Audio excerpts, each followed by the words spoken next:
To approve the agenda. So moved. There's a motion by Mr. Lawrence. Is there a second? Thank you, Mr. Barrett. All in favor? 2, 4, that's a 5-0 vote. Okay. Yeah. Absent, I got.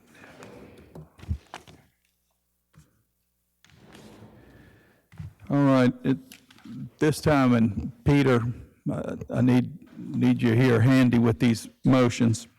Public comment. At this time, I'll need a motion to consider a need to go into executive session. I'll move it. There's a motion by Mr. Lawrence, I'll second. a second by Mr. Barrett. All in favor? That's a 6-0 vote.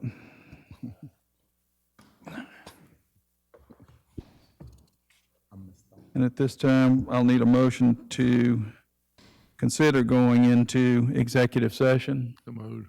Motion by Mr. Lawrence, second by Mr. Barrett. Thank you. And Peter, what's that third one? Just the purpose is for litigation concerning Oscarenda. That's the purpose of the executive session. The purpose of the executive session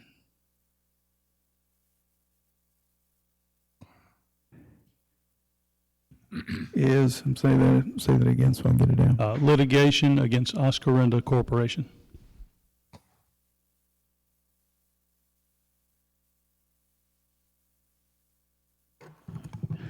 Okay, and to that, I'd like to add a personnel matter. And personnel.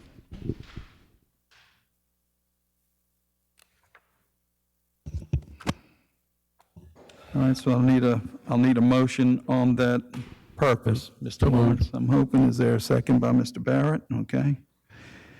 And then the final one is to go into executive session, right? I'll need a motion to go into executive session. Moved. Second. Motion by Mr. Lawrence and the second by Mr. Barrett. All in favor? Okay, that's a 6-0 vote. All right, so we'll be in executive session. My guess is could be 10 or 15 minutes, roughly. Thank you.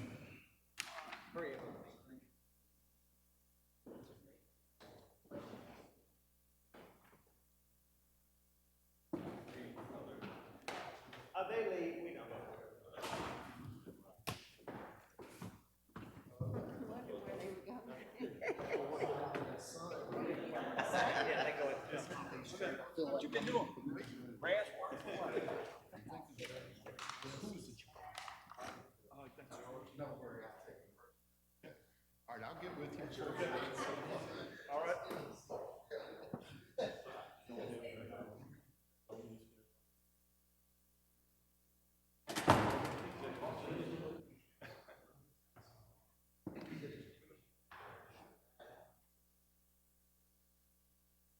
You're traveling around a bit. I did that little road trip, North Carolina, Tennessee.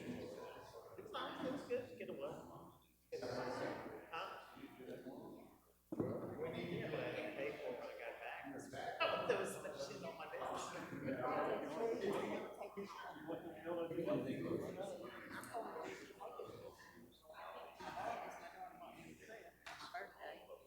If you can go.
taking care of business.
I need to note that no action was taken in executive session. That being said, we'll move on to the mayor's report. Gotta go back and Mr. open up the President? meeting. Excuse me, I'm sorry. Say it again, Joe. Open up the meeting. We come out of executive session, gotta go back and open up the meeting again. Okay, that's true. That's right, that's the motion. All right, so we're coming out of executive session. We need to open the meeting again. There's a motion by Mr. Lawrence and a second by Mr. Barrett that we can keep the motion straight. All right, and this is where I note again that no action was taken in executive session. It brings us, let's vote on that, please, to enter a regular meeting. We're voting on reopening the meeting. Call for the question. 1, 2, 3, 4, 5, 6. There we go. We got 6 votes. Thank you. All right, now, Mr. Mayor, thank you for your patience. All right, Mr. President, no report. Outstanding. That brings us to the council's report. I'll start with Mr. Glavin. Anything, Mr. Glavin? The only thing I want to just touch on is, I know we're going to be talking about the budget in a little bit, and I just want to kind of cover it under my report, is on Parks and Recreation. I think there needs to be an allocation, a little bit more for capital for A.J. Holloway Sportsplex. There's some significant equipment, fences, repairs that rapidly need to be taken care of. If not, we're going to lose that park, and it's going to cost us a lot more in the long run. So I just wanted to get that in my report today. Thank you. Mr. Barrett, anything? No report. Mr. Gines, anything? Yes, tonight at 5:30, I'm going to have a ward meeting concerning activities in the community, and I encourage others to come on out. We have been having some acts in there that are unwarranted, and I'm just asking the community, and including any council members who want to show up, to come on out. Thank you. Thank you, Mr. Gines. Ms. Newman? Nothing. Mr. Lawrence? No report. And I have no report. That brings us to the public agenda. At this time, we'll hear any citizens' comments. Each individual will be afforded 3 minutes to address the council. A reminder, it's not a question and answer session. We'll set aside up to a total of 45 minutes for citizens' comments. Is there anybody on my right, your left? Nobody. Anybody on my left, your right? Nobody. Anybody in the back? Outstanding, 3 for 3. That brings us to the policy agenda, and the subject matter is this year's, or the fiscal year 22 proposed budget. Today we'll be covering different departments and their budgets, and following that, we'll have a presentation from the Coast Transit Authority, CTA. Thank you for being here today. All right, let's start off with the Water and Sewer Department. Mr. Leonard? I'd call forward Billy Ray Allen to answer any of your questions.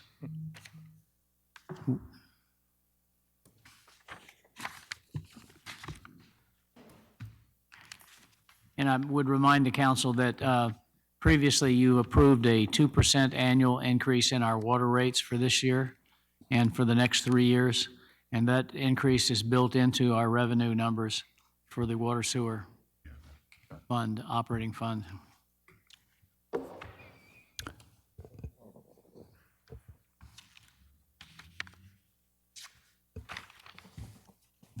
All right. So,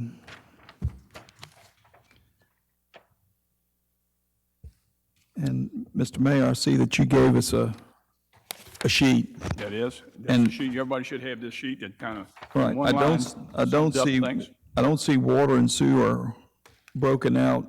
On the bottom, very I'm bottom. sorry, I see, okay, there it is. All right, any questions of Mr. Allen concerning water and sewer? Let's see.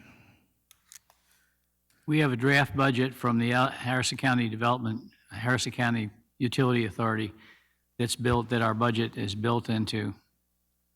So that won't go positive, obviously, until that board votes on it. But we're building our budget based on their presumed budget for our water and sewer costs. Mr. Lawrence? The 2% increase, how much revenue did that help the city? The 2% increase in the water. Billing, yeah, Yeah. in the billing. So I mean, it was a substantial amount of money to keep everything level. The 2% increase, Yeah, that was part of the schedule we passed years ago. right? So that's just a built-in, I think it's I don't know how many cents per 1,000 gallons, but that's already built in, and that's in this, reflected in this budget as far as revenues, not in this. And do we have something set up for next year? Yeah, I think it's Another 5 years. 2%? Is it a 5-year deal? 4 years at 2% 4 years. each year. And where do we have with That that? follows 3% per year over the previous 4 years. We finally have built the water sewer fund, enterprise fund, into a positive territory. And we're, unlike 5 years ago, we're not going to the state to borrow money, or we're not going to sell bonds to do water sewer projects. We're actually able to do them based on our earnings in the water sewer fund. And that says there's an increase in capital funds to actually look at projects long-term based on the, I guess, the revenue versus overhead of the operation. So built a little bit of a fund balancing equation to help things that we need to do, long-term and short-term. Do we have any It's major, making money, in other words. I said, do we have any major projects that we have to do this year? Major projects. Well, we intend to install an extension of a water main up in Moore Market on Rain Road. Plus, we got a well behind the Bay Vista Fire Station that we're going to get possibly another well drilled in the ground to support that if anything more growth goes out west. Let me jump in too. Based on Lieutenant Governor's conversation, we came up with $24 million in water and sewer plans. Extension, as Billy Ray said, up Shriners, which would engage and wind up with more water and sewer customers. But there are $24 million that's part of this water and sewer, 1.5 something billion that's coming down based on the allocation. In other words, we're looking like for the $24,000, we may get an $11 million match to do these projects. But we have identified for our legislative folks as well as Lieutenant Governor, $24 million in projects, that being one of them. That's about $1 million. Yeah. And about $700,000 for immediately, actually two wells, one right by the Broadwater and another one, the second one's by the Broadwater, the other one's off of Pass Road. But yeah, there's a number of projects. We're looking for at least a 50% match on these projects that we need, and that's going to be in capital projects that we'll tell you about. Any upgrade plan for the Keegan Bayou plant? That's all another grant, or not the plant. That's what it's in the HCUA budget. But we've kind of that'll be coming. I think on the 12th, Mike. Y'all reviewing? Yeah, capital projects on the wastewater collection system and treatment facility is all covered in the capital projects that are run by the Harrison County Utility Authority. So that the paying for those projects is part of their budget, which is then incorporated in our budget.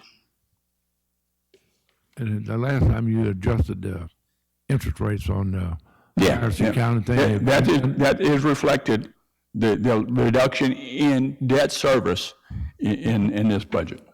Yeah, because that was just I guess that was, you cut it down about as low as we could get it. Yeah, our debt service to utility authority was $3.9 million a year. That was our biggest single check that we paid somebody, and that was reduced to $2.7 million.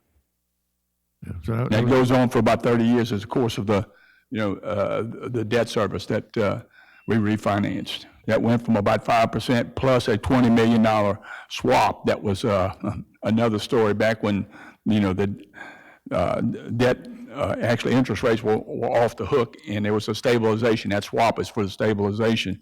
But that's all done. So we've actually enjoying in this budget and future budgets a reduction in that debt service to the tune of $1 million plus a year. that was a good thing. The population of the water and sewer people, as it went up and down, the number of people that we service, or is it going on the rise? Is that total? Yes, the total account's about 14,000 and something right now. So we're getting close to pre-Katrina. We was right at approximately about 16,200 and something before Katrina hit. And so we're 14.8, I think, 14.7 right now with all the accounts in Biloxi. And we had no problem actually providing all the services everybody needs with the Yeah. water. Yep.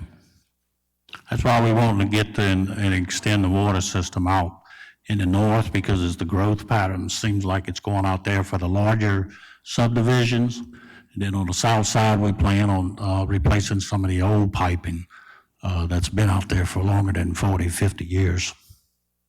I noticed on the point that we really hadn't come back with the population. So are we having any problem with stagnant water down there? Down where? On the point, so the population never come back, so there's not that many homes. They have any problem with stagnant water, like not Residential building water services. tanks? No, so because of Harris and Golden Nugget and Margaritaville and the Palace, they have users, big users. With the lines that they're putting in today, right now I got a couple hydrants flushing today because it's affecting just a couple houses. You know, when it's just a couple houses and you got larger water mains now than you did before with the new projects coming online. I know a few years back, we gave Gulfport one of our water wells and that. Do we have anything like that we could do again? We sold it to them, or we bought it from them. No, I think that was the That was the one right there on the West Biloxi. It sat by Gulfport, you know. Where at? No, And I think that little transaction was related to the West Biloxi pipe that was diverted, and I think it was a couple of $1 million project that tied some Gulfport service into West Biloxi processing plant. I don't think it was a well. Was it a well? No, it was a lift station because they had a lagoon right there in the city of Hansborough, and they realized that it wasn't going to be sufficient, so they went ahead and tied it back into the Gulfport lift station, and then they reactivated the force main that goes to the West Biloxi treatment plant, all through Harrison County wastewater. And how's your personnel? You have enough people running everything, working for you? Sir? Your personnel, you have enough people? Right now, I'm 10 people short in the utility section. How many? But we're in the process, 10 people. We're in the process of getting some people hired in this next week. They're supposed to start working. Well, how's everybody like the new power company building? You know, I'm seeing me quite happy over there. They love it. I'm gonna tell you. they love Mississippi it. Power Company, new power company building. Well, it's a new atmosphere for them. They seem to be much happier, you know, going to work every day, coming to work every day over there. But it's a great building and what they was in. And what about proposal for the old building? We got some ideas on renovating it, maybe part of some educational opportunities there. We're not going to touch the SCADA equipment that's already there, so it'll be, an opportunity to maybe do some courses and so forth like that. We're researching that with both USM as well as Mississippi Gulf Coast, community college stuff. So the building's there. We're not going to touch it. We may, put some money into it with the idea that both the parking lot there as well as the building can provide, some things that we've been talking about. Well, I know we always had some equipment behind the building.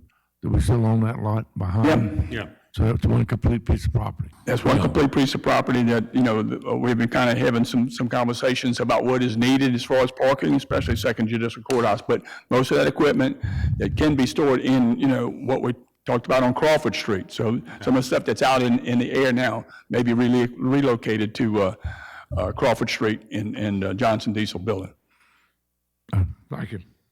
Ms. Newman, anything? Mr. Gines, anything? Mr. Glavin, anything? Yes, I do. After, Too late. hang on just a moment. Let me get to Mr. Gines, Kenny, and then I'll come back to you. Go ahead, Felix. Yeah, I just wanted to ask about thank you. I see you're down 10 employees, 10 employees. We have a time frame of where we're going to try to fill those. We want to try to fill those. Yes, I'm in the process of filling them right now. Next week, we have people scheduled for interviews to get them in. It seems like nobody wanted the job before, but since the stuff that came down through the state, now people's wanting to get a job. Great, thank you. That concludes it. That's all I have to answer. Thank you, Mr. President.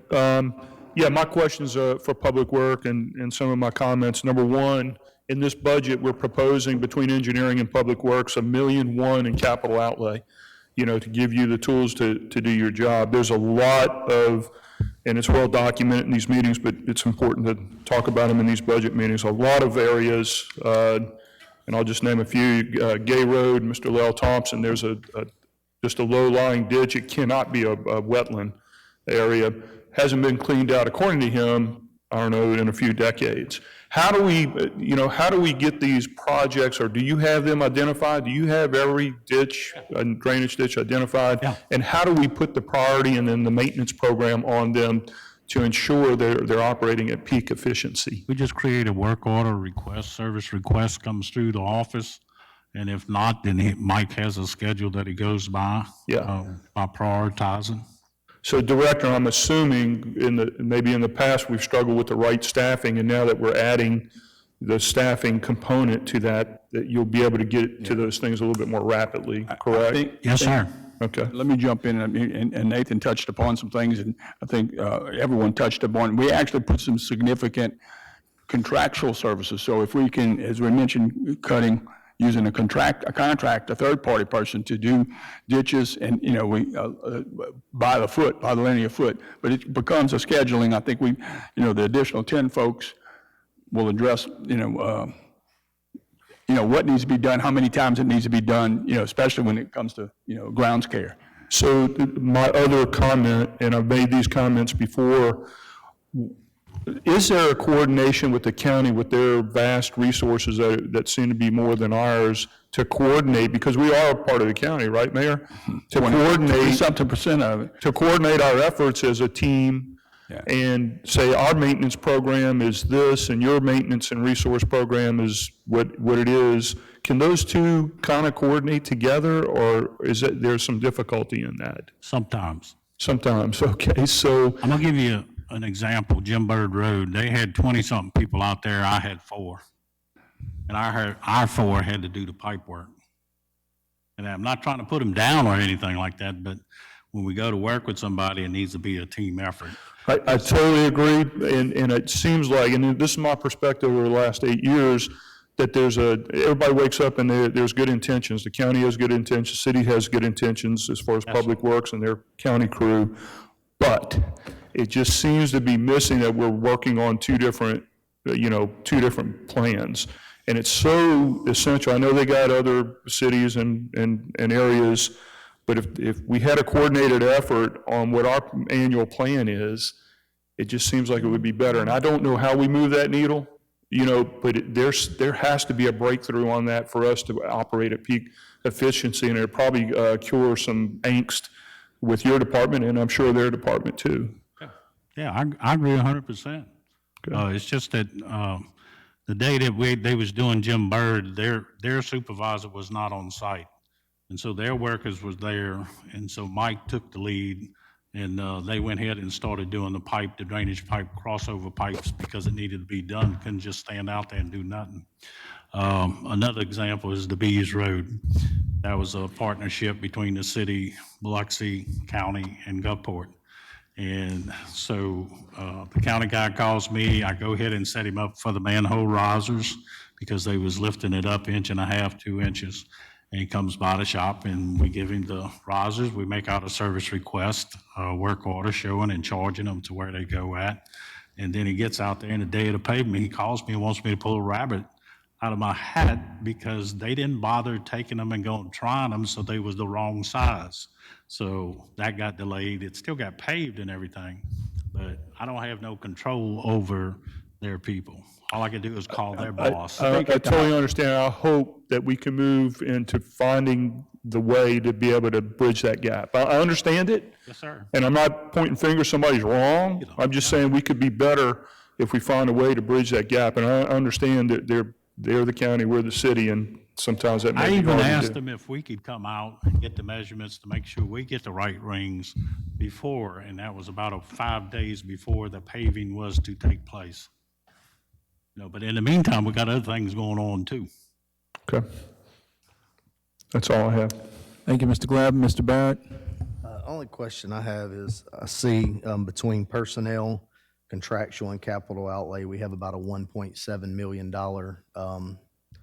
outgo of less going out this year is on the contractual and capital outlay just because of some projects we're not doing or something like that? The reduction in debt service is part of that. Well, okay, that's 713,000. So yeah, I didn't see that down there. And then on the 4 personnel, we're cutting personnel by 4. Why are we downsizing on personnel And water sewer. and water sewer? Currently have 37 positions, and for fiscal year 2022, it says we're going down to 33. People quit. I just lost another one last week. Are the positions being removed from the, I think that's your question. Yeah, are they we being removed from the removed or they're budget? just You know, vacant? Because it's showing $187,000 less in proposed personnel cost for 2022. There are less positions in the budget. Yeah, I think that's kind of in the booklet. You know, I think you can get those counts from the detail. But there's, Where did, Me, I'm not trying to get rid of anybody. I need people. what's that? I said, I'm not trying to get rid of people. I need people. yeah, water sewer Yeah, I just- fund itself is what you're talking about, the enterprise fund, the details are in there. We can answer that question. I don't know why. Yeah, and we, just whenever. That's all that I have. Okay. Thank you. President, I do have something. Ms. Newman. Last week, we mentioned that we only have one sweeper for the whole city. I would like to see us do, I know it's under contract, but why can't we do 2 or 3 more? Because we just can't keep going at this rate. We can, you know, a contract for more service, because we did build in a couple of $100,000 in extra service. So, I mean, that's a, you know, third-party kind of, We're gonna have to. yeah, we can But do then at least have one down in the sweep. south, one up there with sweeper. One more And sweep. we really need at least 3 at least. right. So can we up his contractual backup to be able to do that? Well, we did that in Public Works. We added, I think, 100,000, Diana, what was it? 100,000, we can make it more. But we Looks need, like you decreased it. in Public Works is where the sweeping contract Right, that's was. what I'm talking about, sorry. Can we bring it back up to be able to do that? We can kick it up even more. I mean, we could, you know, I'll figure out what it actually costs now for the sweeper. Double up, triple up. Perfect, thank you. Thank you. I just have one question. With the water rate going up about 2%, I happen to be looking at that this morning. Do we know how much additional revenue that will generate, that this next increase in the water department? About 26,000 a month times 12, Okay. 312 a year. Three I've already quarters. just Okay. whispered in my ear. All right, that's all. That's what I asked. I didn't do the arithmetic. So, excuse me, thank you, Mr. Mayor. Somebody needs a better ringtone back there. One Thank last you. question. Okay, any other question? Mr. Lawrence has another question, water and sewer. Said you're gonna try to hire roughly 10 people. Will these people, will they come in at that 12, 15 hour that we moved to? Or would they start at salary wise? I think 1175 is what we had been pricing out. That's our starting rate, but we're budgeting at 12. Budgeting, in this budget is 1250. Yeah, So roughly 1250. yeah. All 10 would be hired at that. Are you losing any personnel, retiring, anything? Or you losing anybody that's retiring? In the water and sewer section? I said, do what? No. No, sir. No? No. So people love it here, I guess, huh? Is that working for you, or what is it? Do I now? I said, nobody's retired. I said, they love working for you, they're not leaving? I got plenty of work. All I need to say. All right, anything else for water and sewer? Thank you, Mr. Allen. Know you're a busy man. That'll bring us to the next department, administration.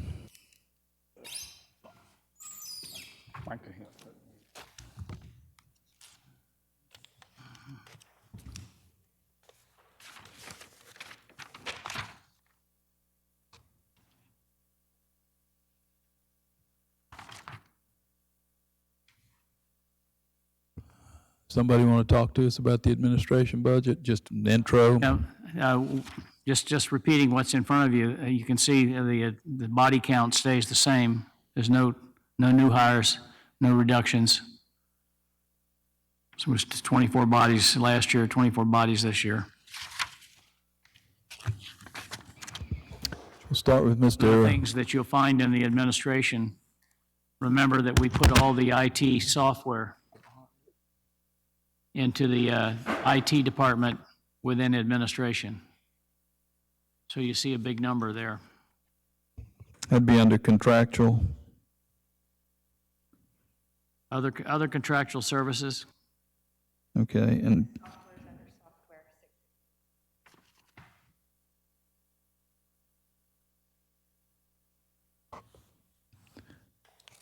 no, where, would you say the software was? yeah, so that's under contractual services, I'm assuming? No, that's, okay, that's good. I'll start with Mr. Guines. Mr. Guines, any question about the administration's budget? All right, Ms. Newman? Mr. Lawrence? Yeah, the personnel, Mike, the 24 people, that's all people that work upstairs, second floor, third. How do you, the 24 is where these people work for the city? We're talking about the accounting department, HR, IT, purchasing, capital projects, administrative. Add it all up, it's 24 bodies. Between here and the post office building and the engineering building where IT sits. So we're scattered about.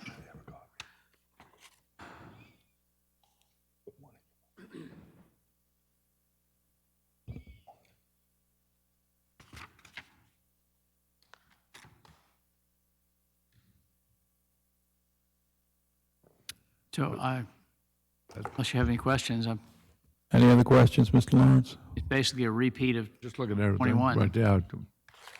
Just trying to find out the personnel, not a lot of changes here. All right, I can come back to you if you need it, Mr. Barrett. I guess the only question I have is, under personnel is a $26,000 increase.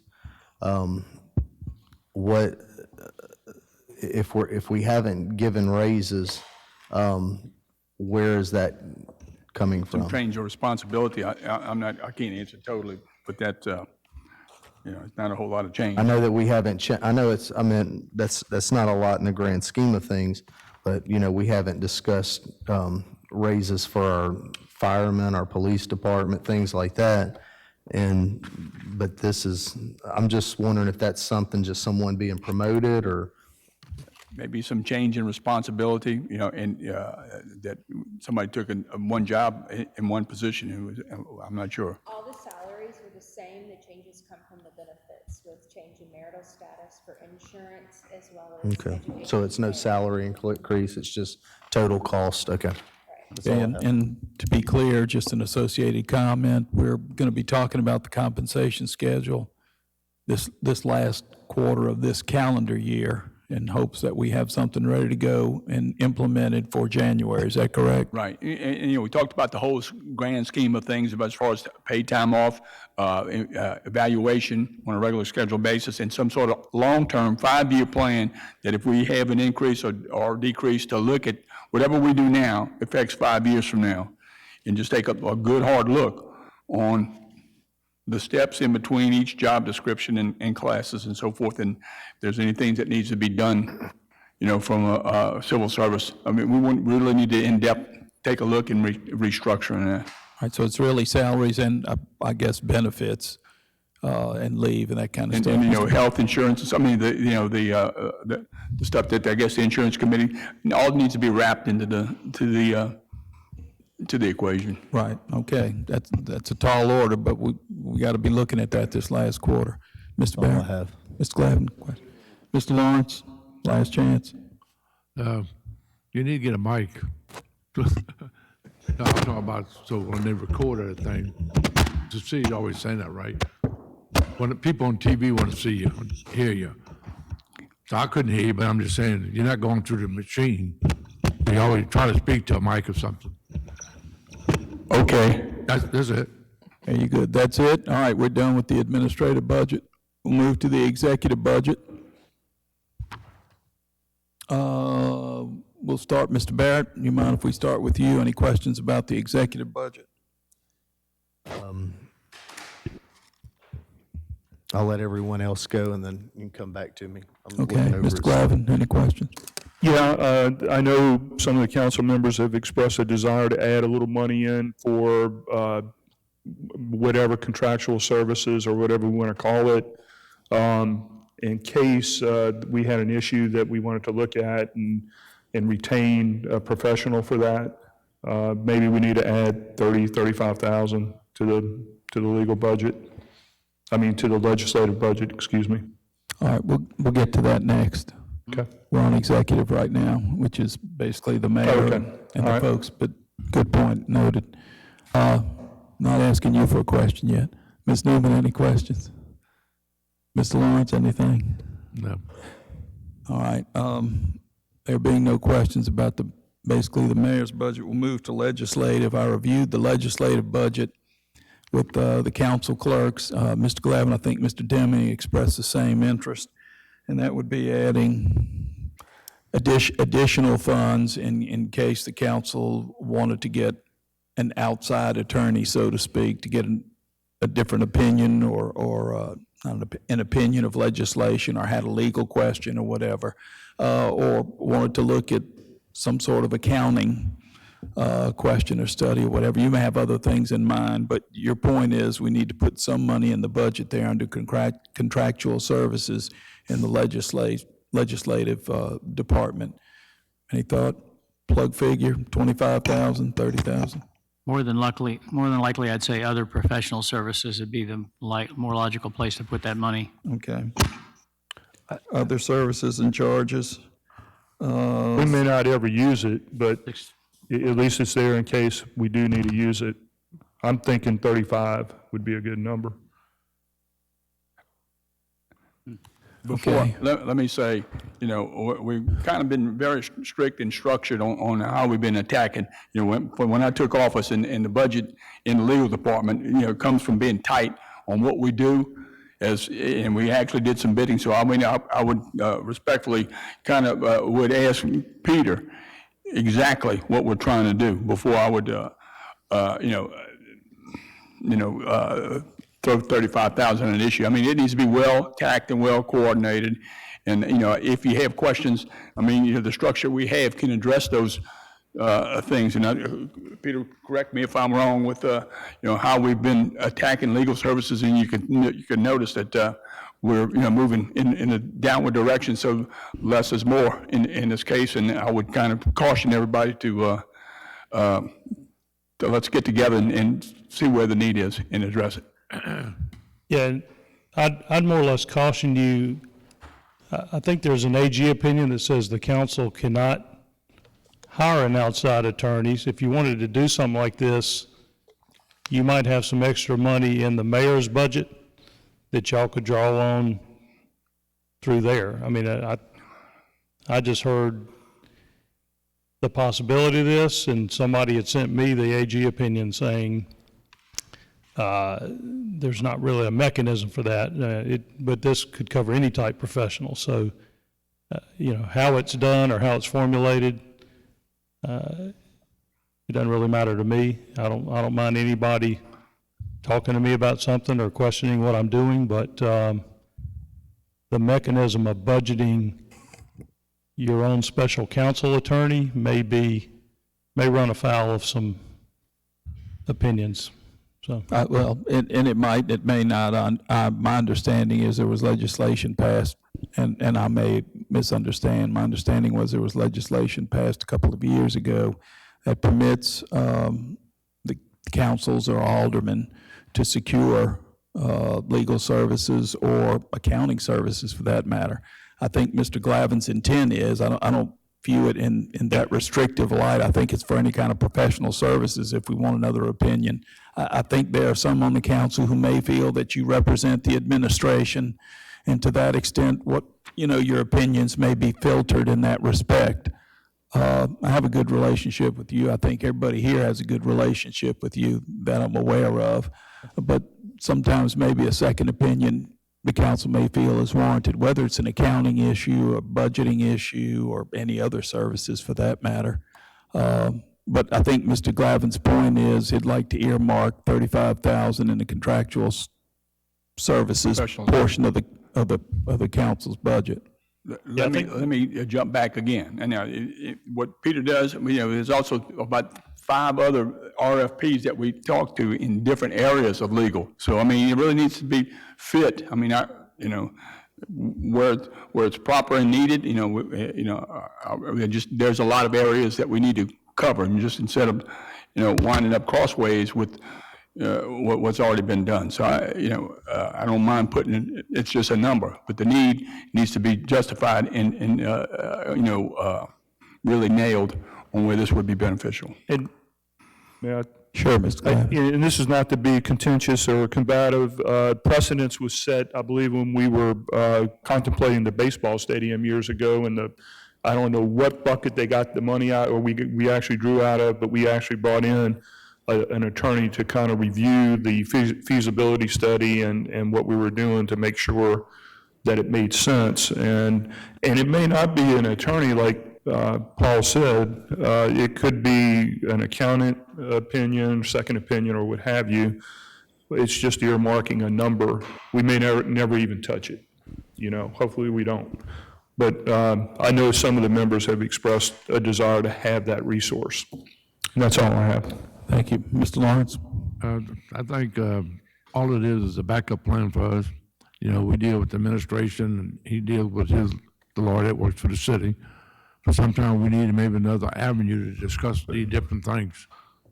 We always have Deming if we need to fall back on That's why somebody. we need a lawyer. Pay him. I thought it's reassuring and yet terrifying. It's always something added to everything, Not saying anything against anybody, just sometimes we need to sit down and have these discussions ourselves with the council, because we vote on all this stuff. We pass all this on, and sometimes we need a different look at than what Peter gives us. Nothing against Peter. 90% of the times he's right, so that's not bad. But I'm just saying, but it's always something for us to look at, and where we have that extra help to make a better decision for the city. That's the name of the game. And then my other question is, why did these two put together, the legislative and executive session? It was never put together before. Court. It was always just the legislative by itself. You got the executive session, then there's. Why are the two departments combined? Together. That's the way the numbers lie. Don't matter. But in the CAFR, they're separated. I'm pretty much And looking. they've got separated section numbers. It's just the way Right. the numbers fall. 1-5, what is it? Right. I'd prefer in the future they be split. I don't know how the other council members feel, just so we can track each of these departments a little better. That's just me, my personal Those, opinion. in that book, they are separated, so you know. You're a good man, Mr. Mayor. Thank you. Any comment?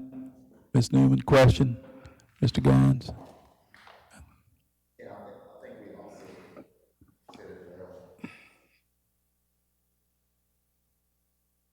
Oh, there we go. Pretty much like Ms. Glavin said, better to have it and not need it than need it and not have it. So I think that's a valid point, because there do come times where we may have to have something. I don't think we probably will, but at least we'll have it in the budget. So that concludes my comments.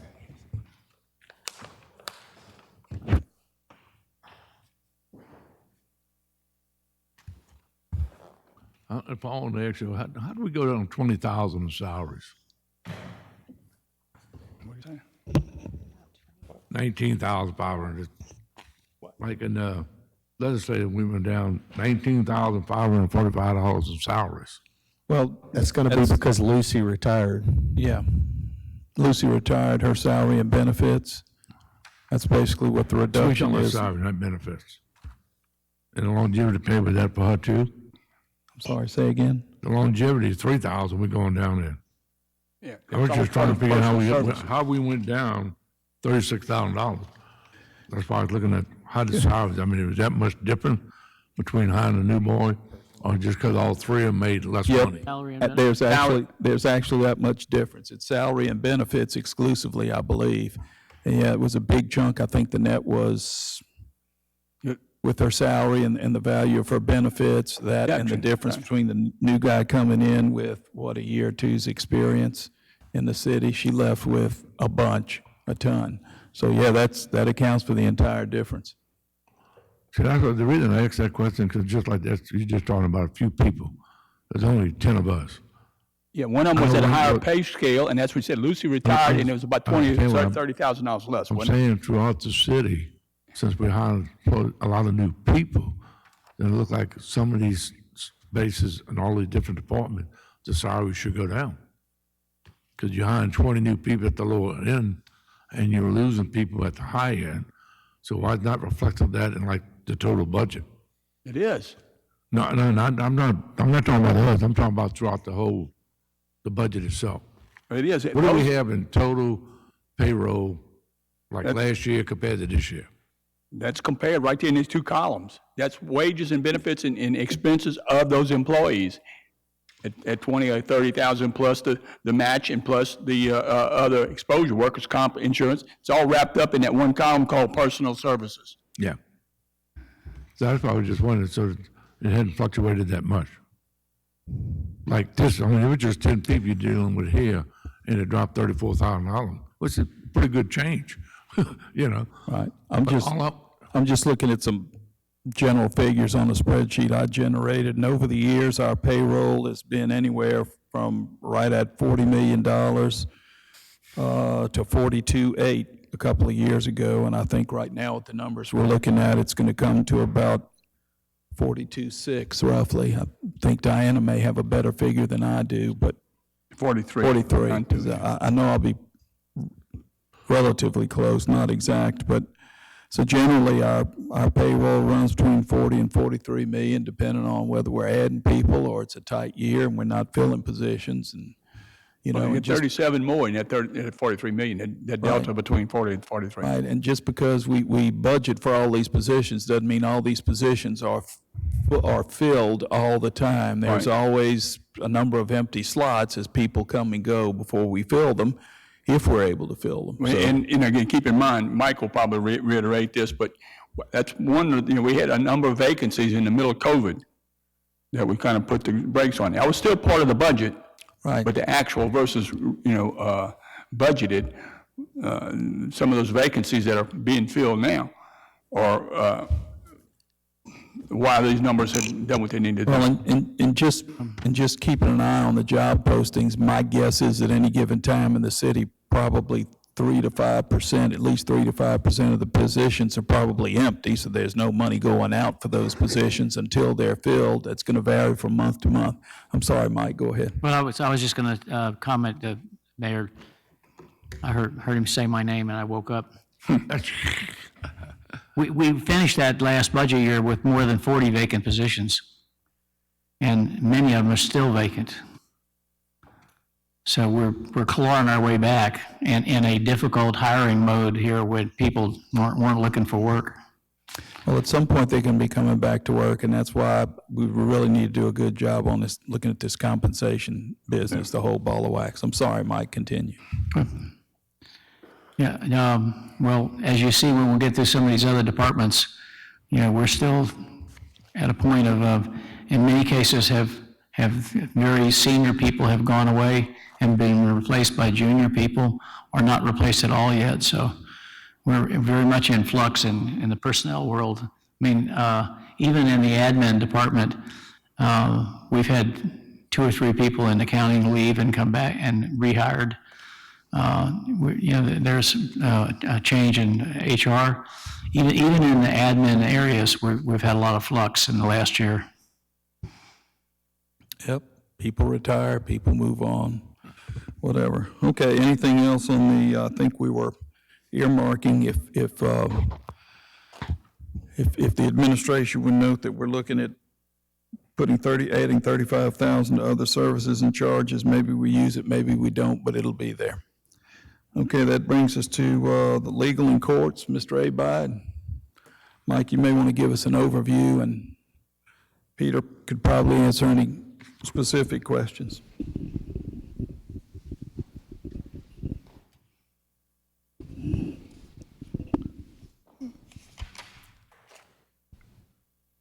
I think on the whole, we're just cutting 50,000. I think every year we've been trying to cut 50,000 off what we're doing. I think so far this year, we were well on track to be probably at 80 to 90% of our budget. That's always subject to change based on any suits that are out there, anything new. So overall, I think, we've continued to cut from where we started, and not much change. We'll start, any questions, Mr. Lawrence? Yeah, my favorite pet peeve is the court itself. How much does the court itself cost in the city of Biloxi? Court division. What is it costing the city? Right. Fines received versus No, just what? versus salaries, or what? No, with the costs, 'cause we so, what do you call it? Cost not effective in this court system. Look at this one page. So we need to make some changes to this court system.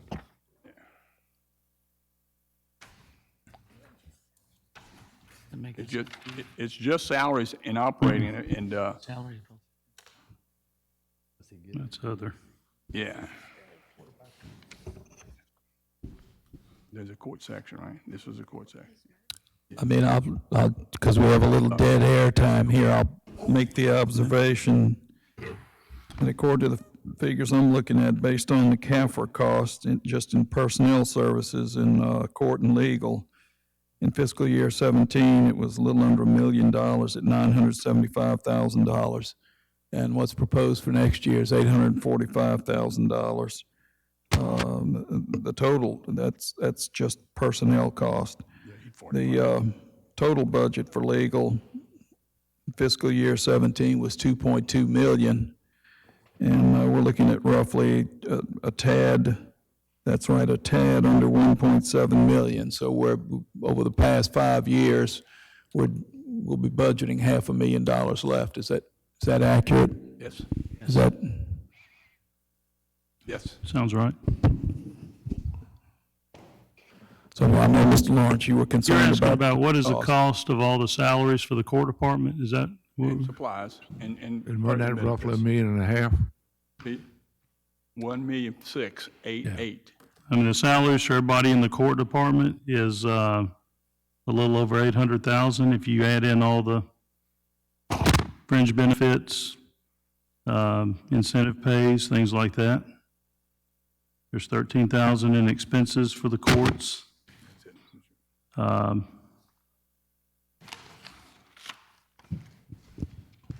think that includes the judges, the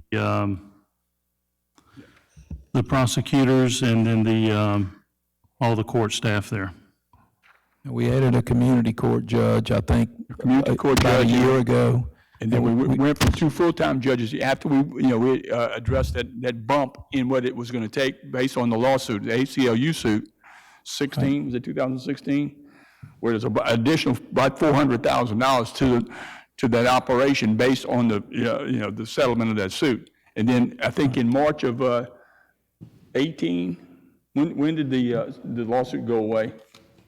Or was it 19? I wonder, for some reason, I'm thinking maybe 19. sometime in 19. Yeah. So right now, we're operating with 2 part-time judges and a court. Well, the community court judge, I just pay that out of the general legal budget that all the attorneys are paid out of, just to, So, all right, so that doesn't come out of the judge bucket, it comes out of the that judge attorney's is not, bucket. correct? Okay, and currently, the municipal judges are half-time. I know they went to half-time, I think, when COVID rolled in, and we're still kind of looking at that. And I know Mr. Lawrence was looking at what was generated in fines and so forth, although that's not the primary purpose of the court system, it's justice. But also from years and years ago, just anybody's interested, it used to be they generated almost $1 million would be budgeted. That was years and years ago. But I think we did verify, since some of those numbers are being put out there, that the arrests and citations from 5 years ago have been cut in half as well. There are not as many arrests or citations, and if you have half the arrests and citations, it stands to reason you're going to have half the fines collected. I don't think there's as many speeding set up. I'm not going to call them a speed trap. I'll call it a speeding areas. A lot of these don't really are not found anymore. Those have kind of been phased out, I think. So, Well, excuse me for interrupting, but just, and I think several of us have concerns about speeding in neighborhoods, so to some extent, we're hoping that picks up. Well, I think that's, to some extent, that's why we got 5 more positions. Outstanding. Okay. Yeah, I mean, we have that, we all complain about the speed in all the different streets, like the ones I have on Crawford Street. Everybody has their own street, they have a lot of problems with. My problem with this is, we're losing too much money. So there's something wrong. It's not cost effective for the city.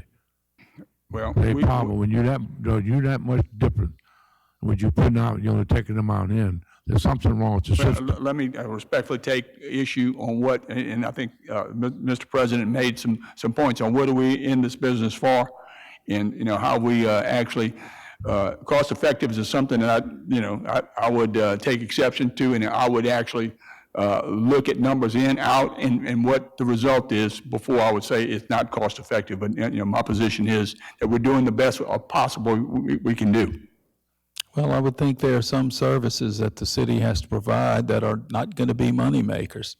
It's part of living in a municipality and protecting citizens and the quality of life and that kind of stuff. But just if we put some of these new officers in neighborhoods and let them run radar and write citations for folks who deserve to be cited for speeding, that may make us all a little happier.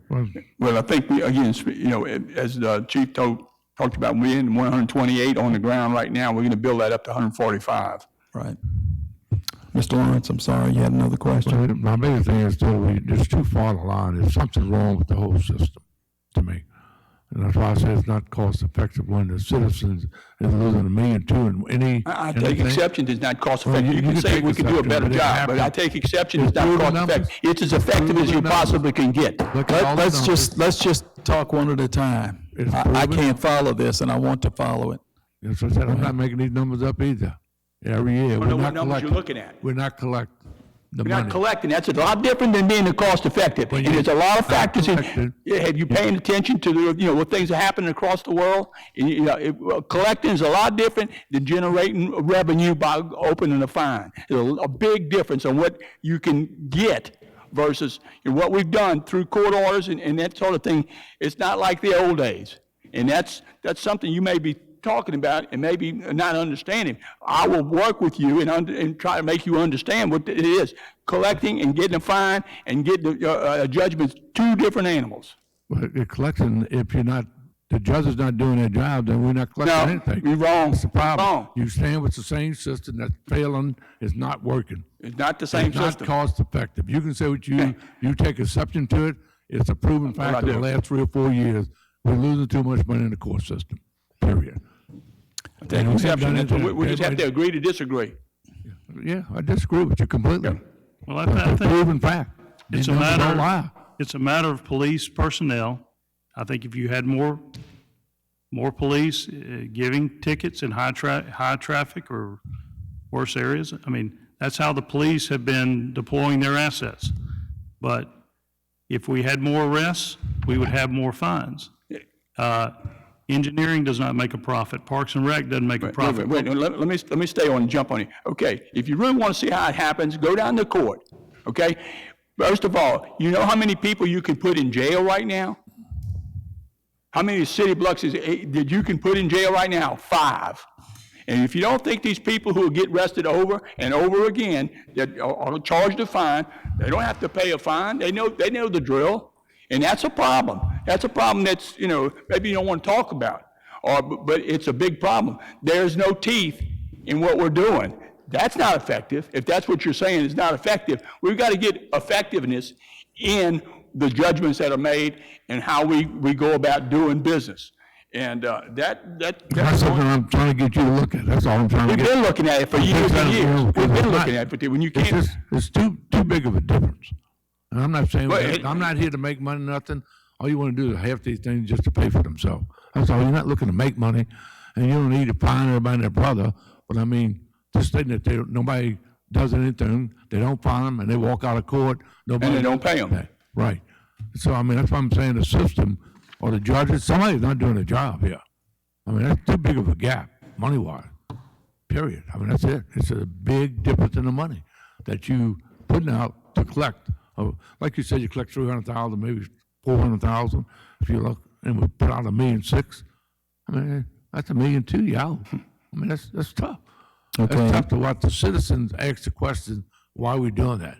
Responsibility to take care of the citizens. And they ask these questions, and I ask the questions back to you. You're the mayor, so I bring them back to you. We disagree, I have no problem disagreeing with anybody. I think we're flattening that rabbit. Different topic under legal courts. Do you have another question or comment, Mr. Lawrence? Yeah, well, you really gonna bring this up? People want to hear this. Yeah, I'm sitting there and say what you want. These people watching this stuff on TV nowadays, it's on TV, and they know everything that goes on. So they want to know why there's a deficit in the court system.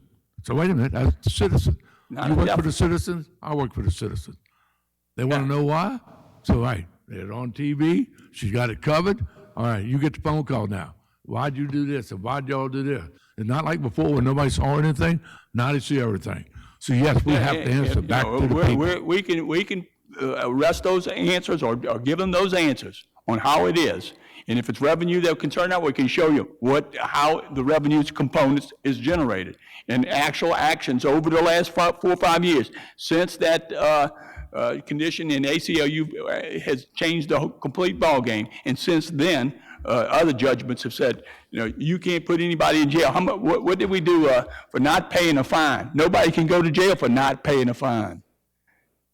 You can get a fine. You can be it's just like just a receivable. I mean, anyway, it's a long story. You tell them to call me, and I'll answer the question.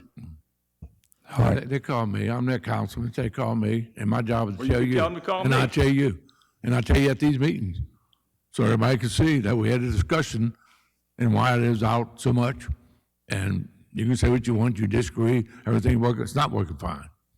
So it's not cost effective for the citizen to see that. Period. Okay, I'd like us to move on if we could. We've got a number of different departments to cover. I did these budgets here and have these discussions. We're not in any speed damn thing here. People like to hear the stuff they want to know. So I bring up what they want to know. All right, well, let's get into it then. Mr. Abide, a few questions, please. How many cells are there in the Biloxi Public Safety Center? Any idea? Cells, Cells, Holding cell 1, I think. 1 or 2? one or two. So if we arrest 5 people one night, they book them there, then what happens to them? Lord. The judge lets them out? I mean, That either they let them out on their own recognizance or they go to the county jail, right? Typically. Right. Okay? Now, when they go to the county jail, if the county jail doesn't have room, what happens to them? they're let go on their own recognizance. They're let go on their own recognizance. So one of the factors is how much room is available at the end, so to speak, over in Harrison County, right? The other thing is that once we send prisoners over there to Harrison County, if COVID's rolling through, or they have medical conditions or dental conditions or vision conditions, if there's an issue, the city of Biloxi pays for their health care and those kinds of issues, correct? That's correct. Or any suits that arise, I would assume. So one of the reasons when COVID rolls through that nobody wants to take any prisoners is because, I would assume, the attendant cost and the attendant liability. That'd be accurate. That comes out of the police budget, yes. Right. So to my way of thinking, we don't have a jail in Biloxi. We had one at one time. There was a horrible fire that was, 40, 50 years ago. I don't know that we've had a jail since then. So all we do when we arrest people is we have to hold them, they're booked, then if they're going to go somewhere, that somewhere has to have room for them. Otherwise, they're released on their own cognizance. That being said, if somebody is cited and they show up in court, they can pay or not pay. We learned that from the agreement we were under with, the Southern Legal Center or whatever. All right, that being the case, so if somebody doesn't have money, you're not going to get money out of them. So let's incarcerate them. Well, we're back to square one. Where are you going to put them? Can't put them at the Public Safety Center. We got, 2 cells for holding folks in emergencies. If they're mental cases, then hopefully you call a hospital, they'll look at them. Maybe the hospital does, maybe they don't. Then they call you to come pick them up. Now what are you going to do with them? Am I understanding this accurately? Yeah. That's pretty much the big picture. It's not Biloxi that has this issue. It's probably every police department up and down the coast, right? That's it. And I would agree with our councilman from Ward 1, that's not effective. The situation is not No, effective. I don't think anybody would disagree. Yeah, we'd like for it to be more effective. But the situation, this is where we find ourselves under these situations. I'm sure it's frustrating for council members, it's frustrating for constituents, it's frustrating for judges, it's frustrating for law enforcement. I'm sure it's frustrating for the administration. But that's where we are. We're dealing with this issue, I assume, the best we can, just like every other city is dealing with it as best they can. Would that be accurate? That's accurate. You can't ignore the fact that arrests and citations are half of what they were 5 years ago, for whatever reason. So that's a factor, plus the fact that you can't jail somebody until they call their relatives and round up enough money to pay a fine. I mean, that was a very effective way to collect fines 5 to 6 years ago, which is not done anymore in the city after our court order. Okay. Anything else, Mr. Lawrence? Just one last comment. Sure. So I listened to all y'all, what you said, so why do we have the court system then? Why have it at all? If it don't affect anything, you can't send them to jail, you can't collect fines, so why we even have it then? You made a good point for us to get rid of the court system. Thank you. But it is collecting $500,000 a year. It's not collecting $1 million a year, but it is collecting $500,000 a year. And we have mechanisms to try to collect some of this old debt. When we collect that, it'll go to the bottom line, but that's taking time too. There is old debt that's out there that between the refund attachment and the collection company that we've engaged, there's ways to go out after that old debt. And that's in process. Thank All you you. gotta say, you can't pay the fine, you can't put me in jail, so I hope the crooks are not watching this show. I'm sure they are. They're good citizens. All right, Ms. Newman, any questions? Mr. Guines, any questions? Mr. Glavin, anything else? Okay. That brings us to community development at 3 o'clock. All right, Jerry, if you would, just give us an intro, I guess, and we'll see if there are any questions. Okay, thank you. Of course, we're community development, and our department's mainly service-oriented, but we do have the community development building, the visitor center, the lighthouse, and the old brick house that we have to budget money to maintain. In addition to that, we have to pay the electricity bill for those. I currently have 28 full-time employees and 1 part-time employee. I have 17 vehicles. One of those is the van that's actually used exclusively by Main Street. So we're looking at transferring that to them. Over the past year, the council was good enough last year to give me a 4th code enforcement officer, and we have maximized the use of the code enforcement officers this year. You can probably tell by all the trash and debris that's being laid by the side of the road that people are actually cleaning up their properties again. We've regained the effectiveness of community court. At the last meeting, the fines totaled $14,000.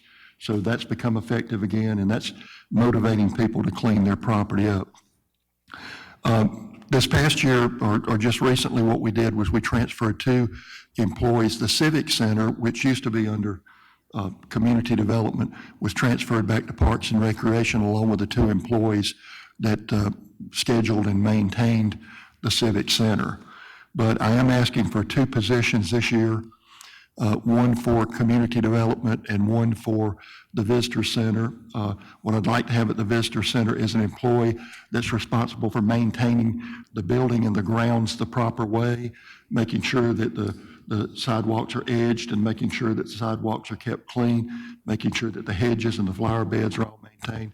This person would also serve as the janitor for the inside of the building and would be responsible not only for keeping the place clean on the inside, but on the outside, and also would be available to help set up with the events that are coming back to the visitor center again.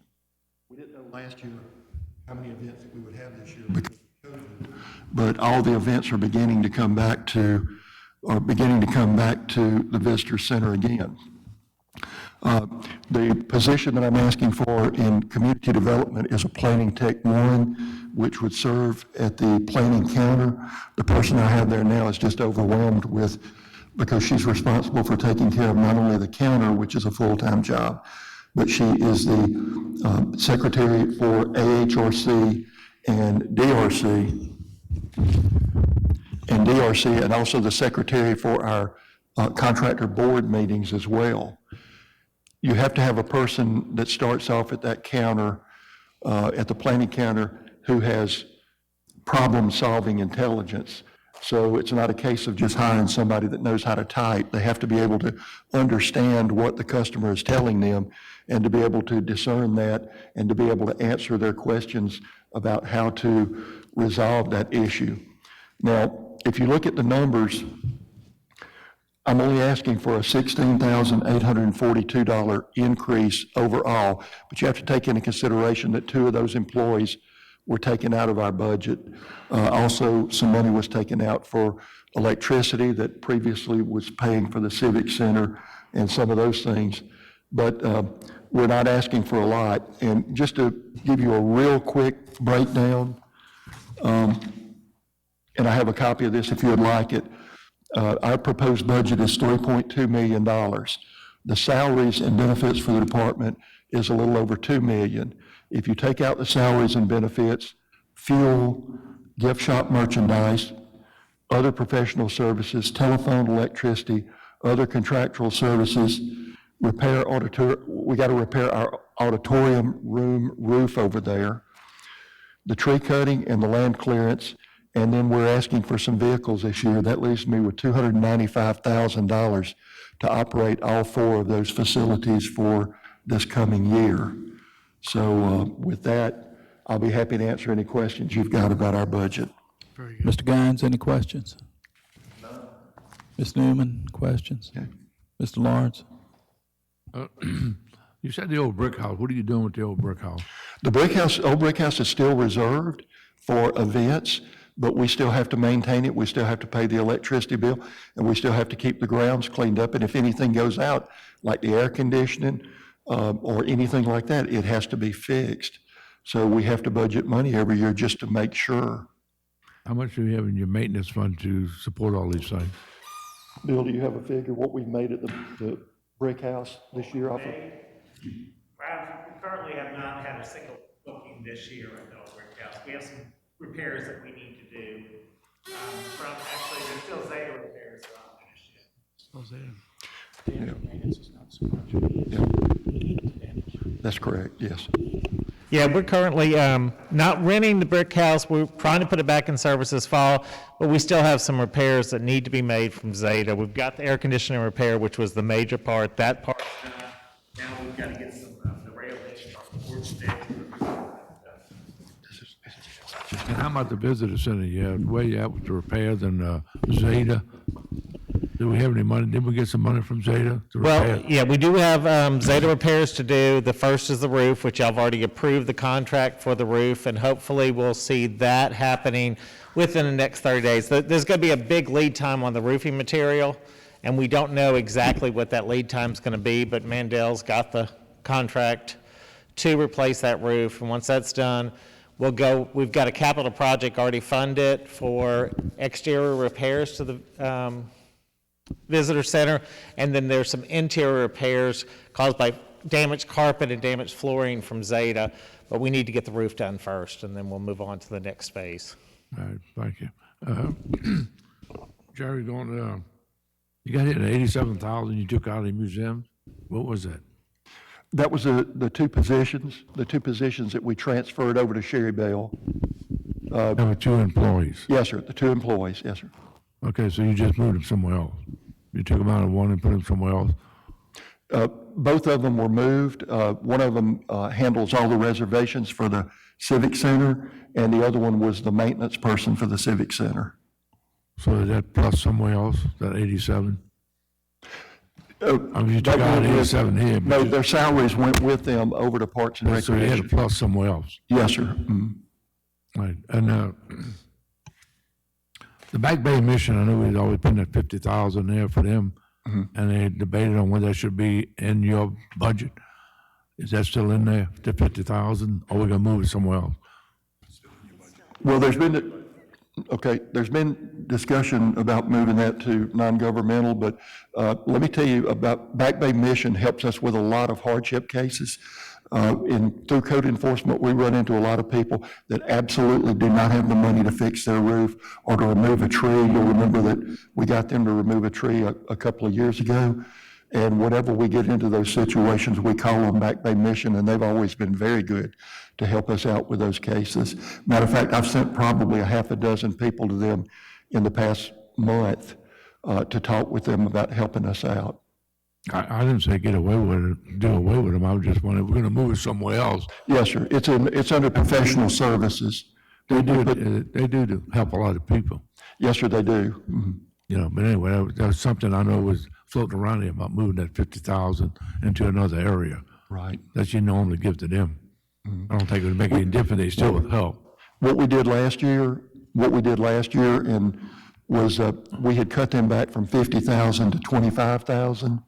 And they exhausted that 25,000 pretty quick, helping us out with projects. So, I would ask that we fully fund them again, you know, if that's possible, because they have been a great asset to us with hardship cases. Yeah, I don't really think they have any problem with the council, because they always been pretty supportive in the community. Yes, sir. They're pretty strong people, they help a lot of people. They help way more people than people even know they do. They do a lot of support, a lot of good things. Yes, sir. I know they had this few questions I was asked you on the court system y'all have. Yes, sir. You know, send them citations out, and they say you go to court, and then they said, most people said they meet with an inspector. Do you actually have a court set up, or you just meet with an inspector? No, sir. The way that the community court works is that once they come in for their appointment date, they will meet with the prosecutor. They go in individually and meet with the inspector and the prosecutor to give them one last chance to resolve whatever the issue is. And whatever it is that they agree to, our prosecutor reduces it to writing and gets them to sign an agreement that that's what they've agreed to do. Then it's presented to the judge, and the judge makes sure that they understand, this is what you signed. Do you understand what you signed, and are you in full agreement with this? Yes, I am. Okay, then we're going to give you X number of days to finish it up or whatever. But no, they're actually meeting with the inspector and the prosecutor before they go in. Now, that's actually to our advantage. When we had community court and everyone was sitting in the audience, and most of the people that were in the audience were upset about being there, you know, it's difficult for a judge to maintain control of the courtroom sometimes because of that, because you get people in there and they start talking out loud, and they start interfering with each other's cases. But the way we've got it set up is very organized. And again, at the last court date on the 21st of last month, the fines totaled $14,000. And all that's fine. My question was, the first appearance, is it with a judge or with an inspector? 2 or 3 people told me when they went in, it was with an inspector, not a judge. So legally, from Peter, can you actually do that if you're not meeting with a judge? Okay. Follow the court citation. If it has to do with the demolition of a structure, the law requires that we give them a hearing before the building official, which is me. And they come in and actually meet with me to determine, what are you going to do? What is your plan? 174 Crawford, for example, that house over there. The building official hearing was set up to give that person one last opportunity to tell us what he was gonna do on it. And of course, when he came in, he didn't have site control of the property, so I couldn't issue him any kind of a permit to repair it. But then, once that hearing is held, if they fail to follow through, then our only venue is to go ahead and go through court next. And then if that doesn't work, then we bring it to the city council for a resolution. Well, that's how we need to find out is what we're doing is legal. Yes, sir.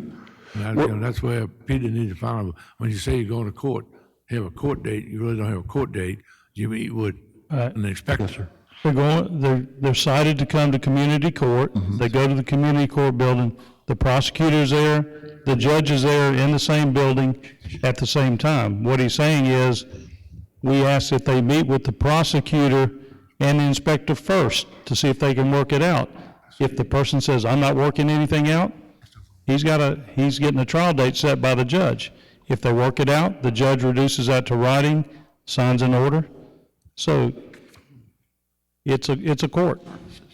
But I mean, they're not, they had 2 or 3 people, they met with an inspector, never met with a judge. Well, let me answer That was my question. Let me answer that question. Whenever we're dealing with a property owner about their property, yes, they're going to have to meet with the inspector. I mean, the inspector has to explain to them what it is about the property that's in violation and what the resolution is to get it done. We meet with these people for sometimes 2 months before they ever actually go to court. So a lot of times they come in and they explain to me exactly what it is I need to do to get this case resolved. And so the inspector sits there and talks to them about what it is they wrote up and what it's going to take to clear up the violation. If they do that, there's no need for them to go to court.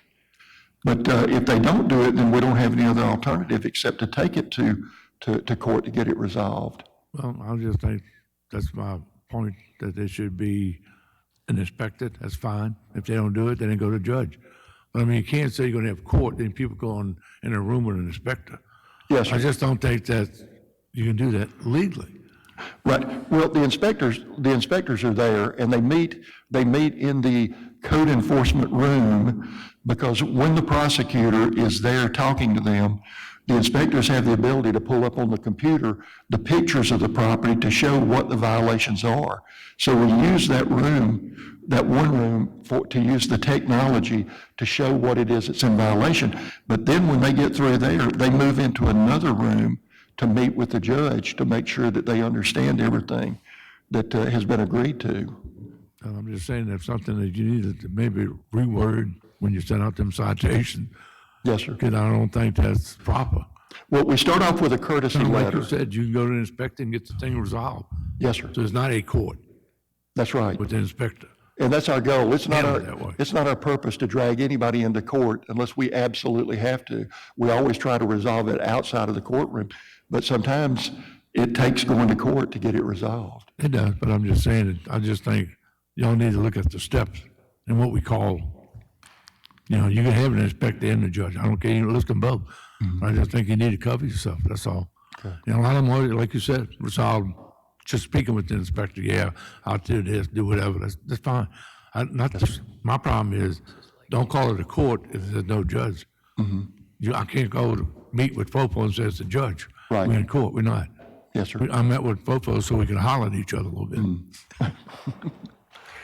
Not effective. All right, Mr. Glavin? I have nothing to add. One question, Jerry, just in looking at community development under personnel for fiscal year '22, it looks like a reduction of 65,000. No, sir, actually, the latest one I have shows an increase of 16,842.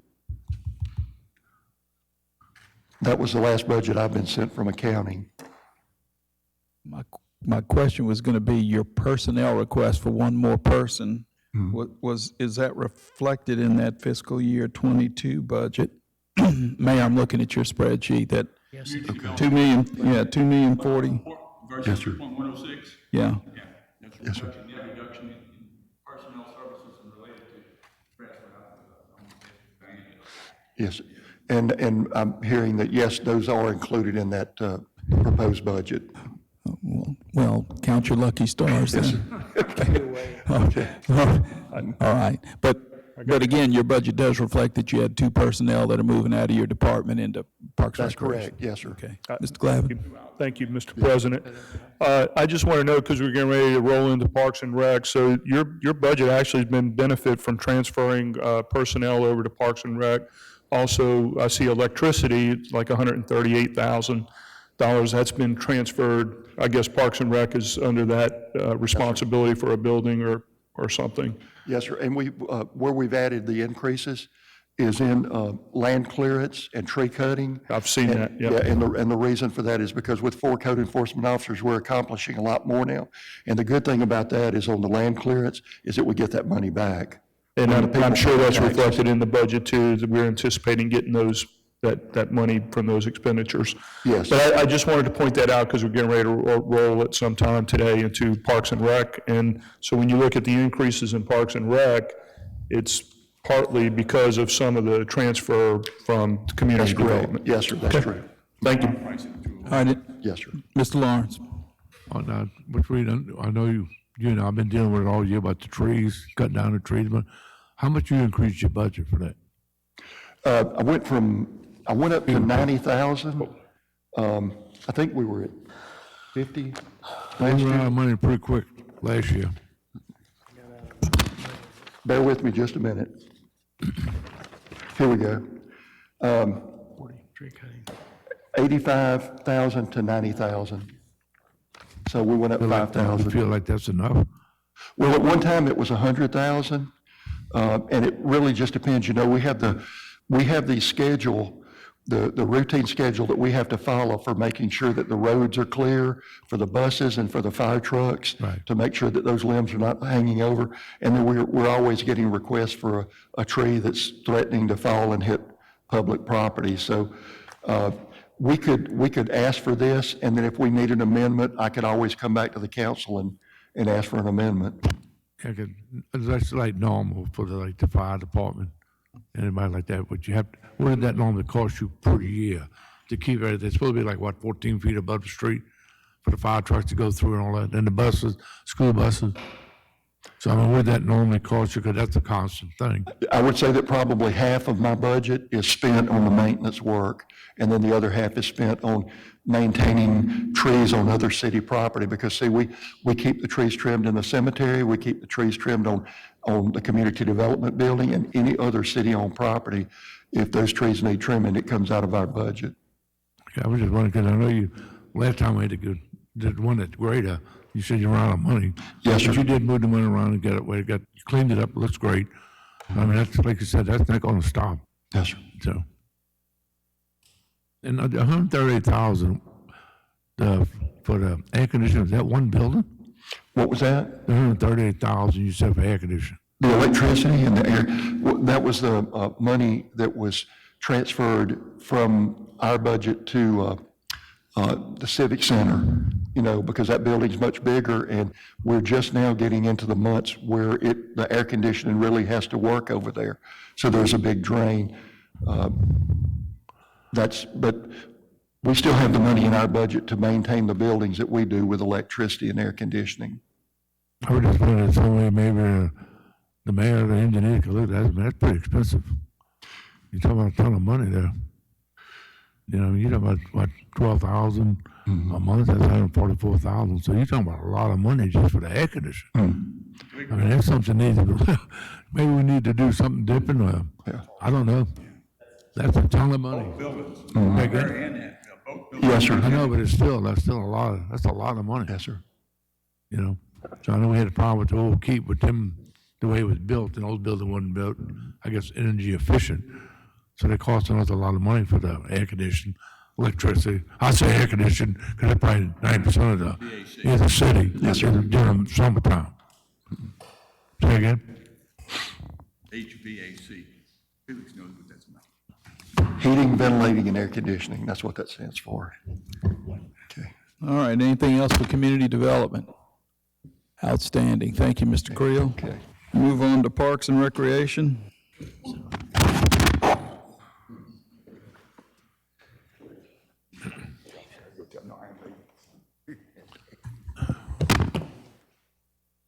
No.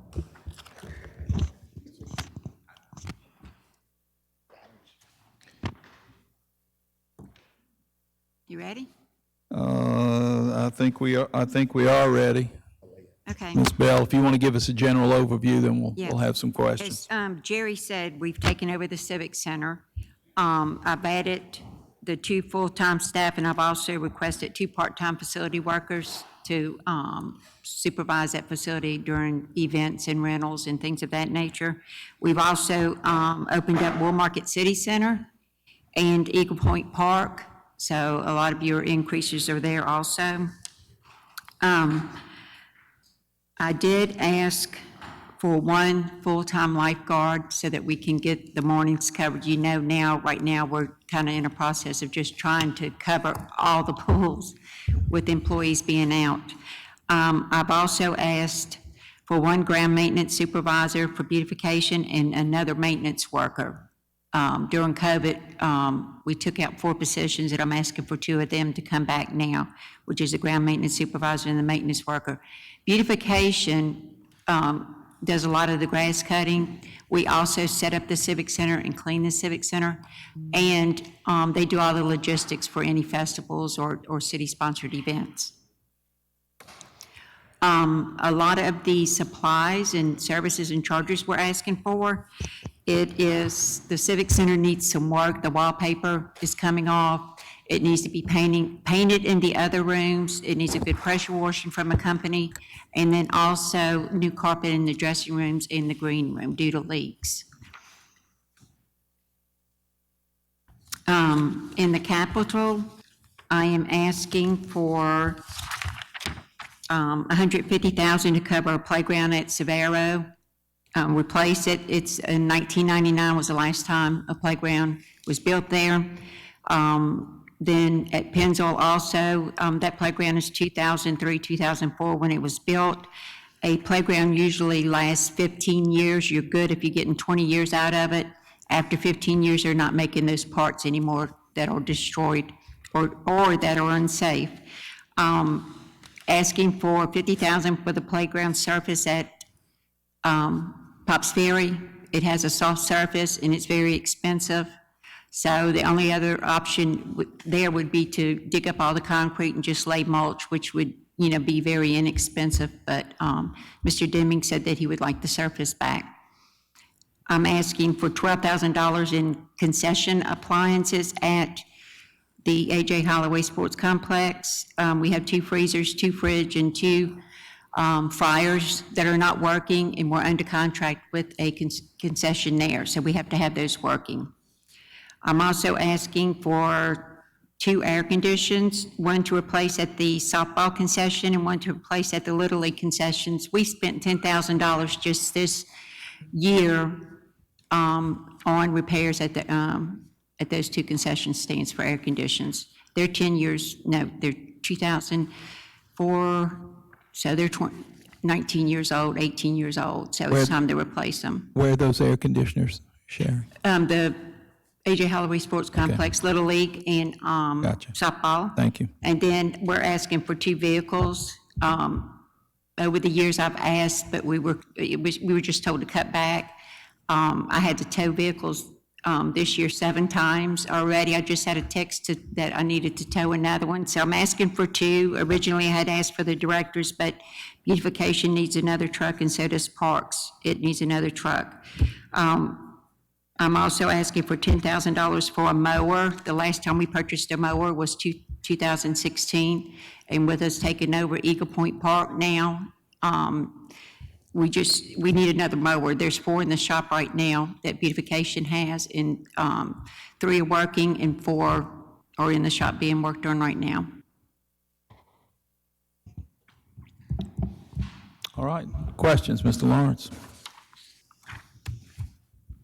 Can you hear me? Okay. Yes, sir. Make sure this is working. On Survival Park, I know we applied for new playground equipment, and we refused because the playground wasn't fenced in.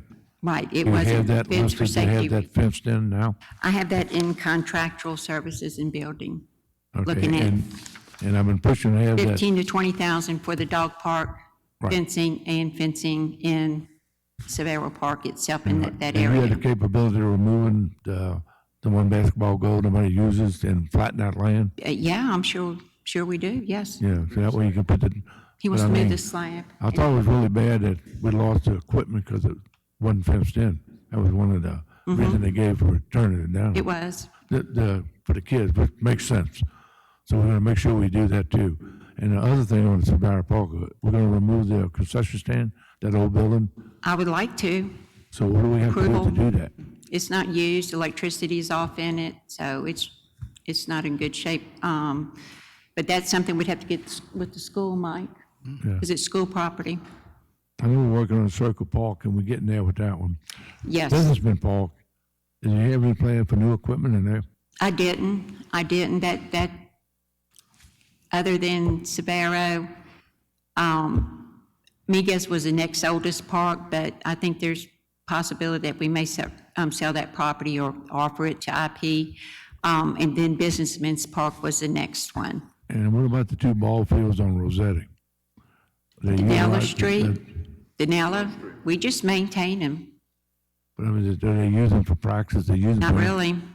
Mr. George, we've, over the years, we have gone out and spent money on those fields, Migas, Denella, Hilla Park, volunteered when we had it, and they would rather go to the complex.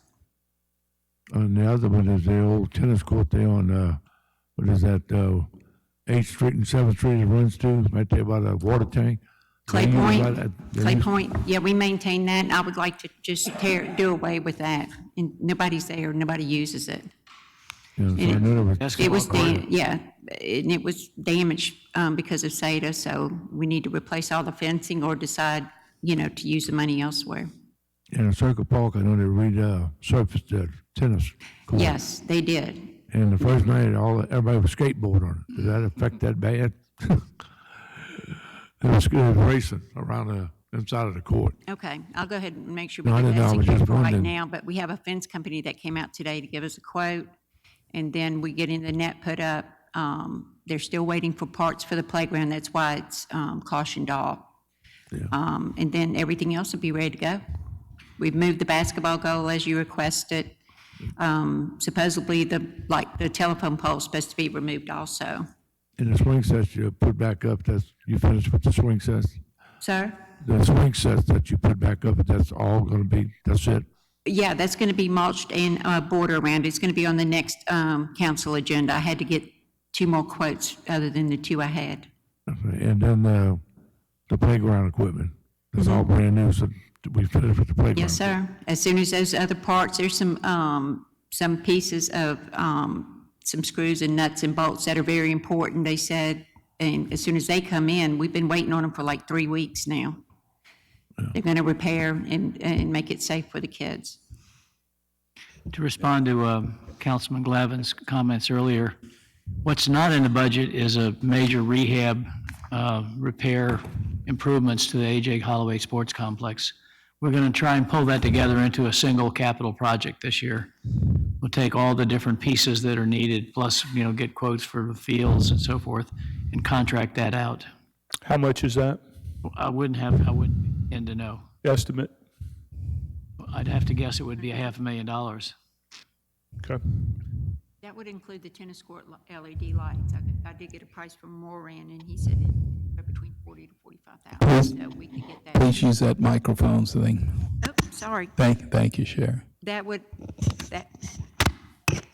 also include the tennis court lights, LED, that you asked me to get quotes on. Musco wanted $200,000, and our electrician said between $40,000 and $45,000.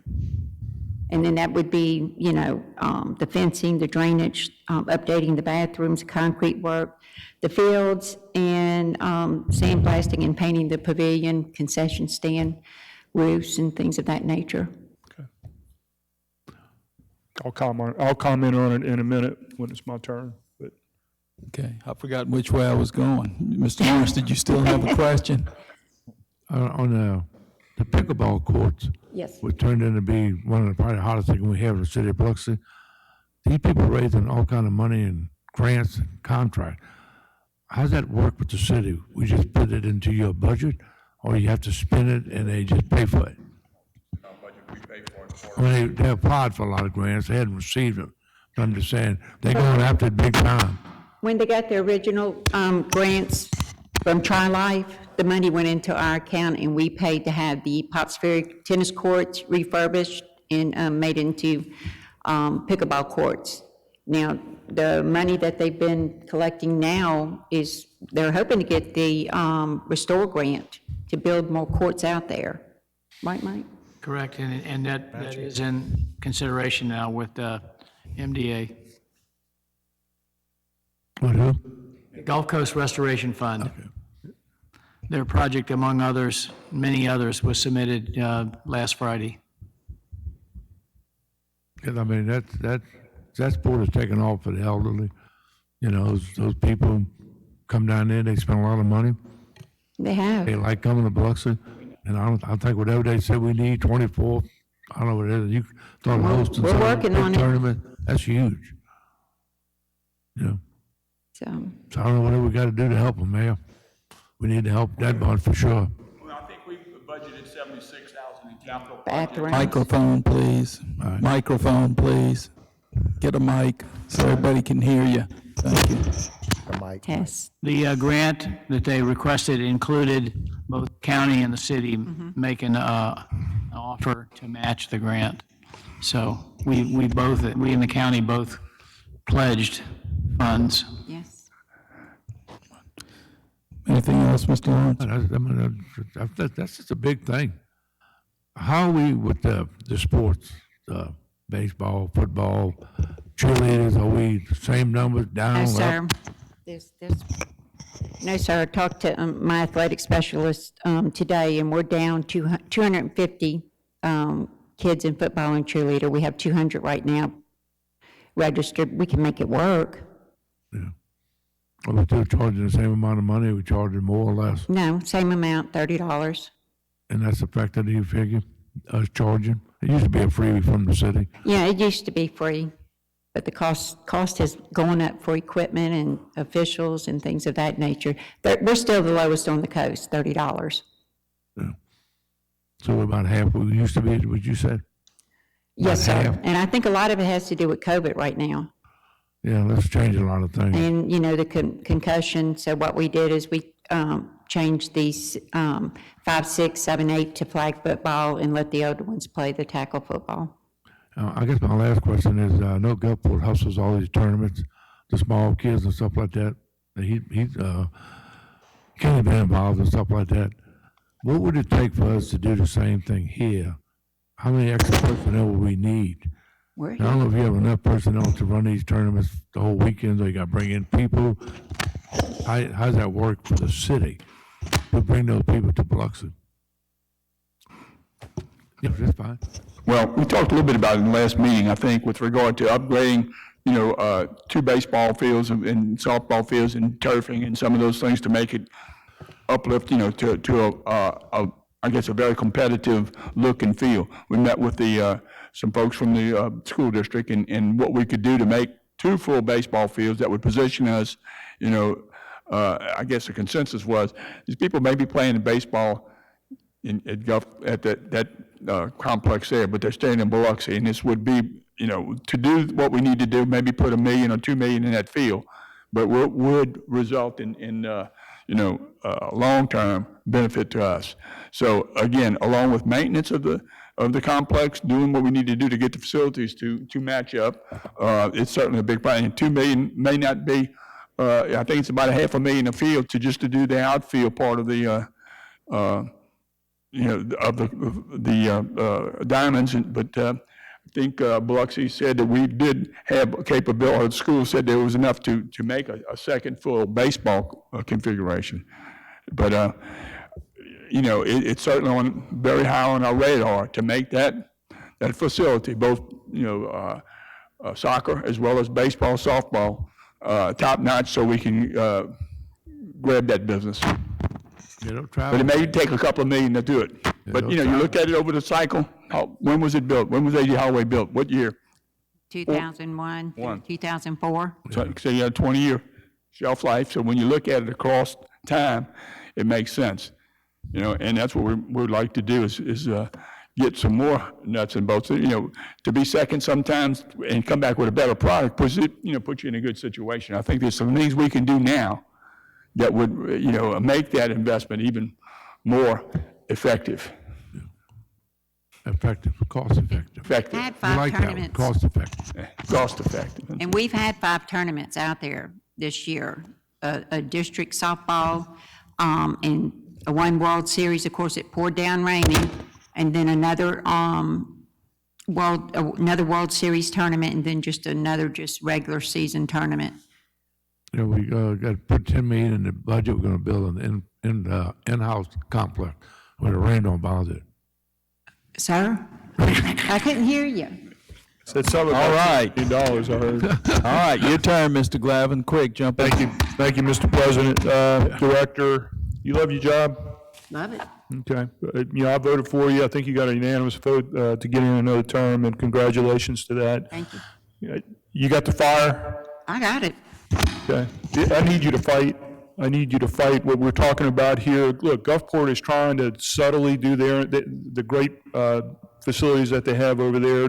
They're not trying to talk about it too much because they know the benefit, and they don't want the competition from Biloxi and other areas. And, I got a kid that plays, and they're actually going to practice tonight, and this rain came, and guess what? They reserved the fields at Gulfport because they're synthetic turfs, and it's not going to be muddy. They're going to be able to get a good practice in tonight. And these are kids on this team that play all across the coast, and not only in the spring, but fall ball is becoming more and more popular. I'm glad we're going after $500,000 from other resources, but I would ask the city council, this is our sportsplex. And, when people talk about the Gulfport Sportsplex and Jackson County Sportsplex and D'Iberville, what they're developing and all that kind of stuff, they're going to outpace us if we don't make the improvements. And our sportsplex, there's some maintenance issues, problems over the 22 decades or whatever it's been that's occurring in there, and it's rapidly, we're going to lose it. And so I propose that the council would support this. You're talking about $500,000. Why don't we put a little bit in this budget, and if we get the money from the other resource, we can do a budget adjustment and transfer that money to other departments. But maybe $125,000 additional, so maybe you can get a jump. If those funds don't come down, you can get the fencing or some other improvements. It has to be done. And I would encourage each and every councilman, I know it's not your ward, but it's your constituents that come and congregate and play there, and go take a tour with the director and with the mayor and look at the needs, get familiar with the needs of that park. Everybody thinks, oh, it's a sportsplex. It's fantastic, and it is fantastic, but there are it's getting dated, and it's becoming less fantastic if we don't take We've steps. got to maintain it. And, to improve a concession stand, I get that, and put an air conditioner in a unit, that's cool, but these kids that are playing on the surfaces there, and the mayor alluded to it, soccer, football, baseball, softball, and a number of other. Comes out there, softball. That's correct, and like Gulfport, they rent the fields. They rent them. You can actually rent a field in Gulfport. Can we do that in Biloxi? Can we rent one for practice? I'm all for it. So there's opportunities that we can rent these fields if they're up to a certain standard. You can reserve and rent the fields. No, we rent them for tournaments, but to go out and No, practice. this is practices. We go out, here we are in other cities, giving Gulfport some money so we can play and practice and get our kids up to the skill level. We're competitive. And we're going to seek out an area to get these kids ready, to play ball. And if you have the fire and the desire and you want to fight, you got to fight. You're the director. This is your area. Right. This is a centerpiece, for it could have great effects for our future. Yeah, and but to for the answer your present. question on renting the fields, they're open every day for people to come out there and practice. Well, I'd like to request $125,000. We don't, again, it's just like this is a budget. Doesn't mean hey, if we don't have it, we may not be able to spend it. You may have to do budget adjustments because we keep, but why not put it in there so if there's the opportunity, it's there if there's enough funds and we don't get this $500,000 that we're wishing for. Yeah, or maybe we only get $200,000 from this other source or $50,000 the other source, and if we have something to complement it, maybe we can do those improvements, because I hate to be sitting here in 4 years and it's like, And still, and listen, Crawford Street. When I was a kid, I used to play at the field in Crawford Street, and those lights would come on, you'd hear the activity going on around there, and it was a wonderful, joyful park. And I thought that was a major league park, 40 years ago. I thought it was, or 50 years ago now. I thought it was, I was playing in a major league park, there. Okay, well, I'll get off my soapbox, but. All right, good deal. Mr. Jones, you have any questions? Oh, yeah. Now that Kenny got us all good and fired up. Let's play ball, guys. Yes, indeed. Speaking of fencing, I heard fencing twice. Bush Park, do we have any money for this budget? Are we still in this budget or the next budget for the Bush Park fencing? it's this budget year. Yeah, we have the one that was 17,000. Then Magnolia Fencing is supposed to be giving me a quote probably sometime next week. I took them around to several areas. That and the fencing and gate at Beck Park you requested. Okay. And what about John Henry Beck, the fencing? Yeah. Because we have a little issue with yes. the people who want to spend the night. And I think that with that fencing there, that could curb that problem there. And that's in this budget or the next budget? That's in the 21 budget also, yes. Okay. Yes. And the last thing is, I know it's in George Ward, Delmar Robinson Park. I've had some people who mentioned to me who walk the park every morning with the equipment. They had some issues with the equipment. O'Reilly's. O'Reilly's. Yeah, we call it O'Reilly. Yeah, we had to remove a lot of the fitness equipment. It was just outdated and very unsafe, so. Yeah. Did we put anything in the budget to correct that this year? No, I would need probably 20,000. About 1,000? 20,000. 20,000. To put new equipment, yeah. And if we can look at that, because that's a park that's used, especially for our elderly in the East End who go there to walk. And they actually go over there. So if we can add that in, I appreciate it. Okay, that's it. That's all I have. Thank you. All right, Sherry, just very quickly, a number sir. of things here. The first, lighting that historic oak out in Edgewater Park, you said that'll be done this fiscal year? Yeah, I looked at my budget and I can do it this fiscal year. It's $2,000. All right, so that'll be in the next 6 weeks, okay. Westview Park is a little park there at Westview Drive in Edgewater Estates, and there were some trees that were cut down. I think Public Works or maybe Parks and Recreation did it, but there's still some stumps to be ground there. My understanding was we were waiting on Zeta funding to go out and do all that. Does that ring a bell with anybody? Yeah, with community development, that's what Eric, yes. We hadn't gotten any. He just used all his tree money out for this year. That's probably the holdup. Okay, are we getting any funding from FEMA for Zeta or no? Or have we gotten any? We have not gotten any. Do we expect to get any? We have a whole series of small projects that have been submitted.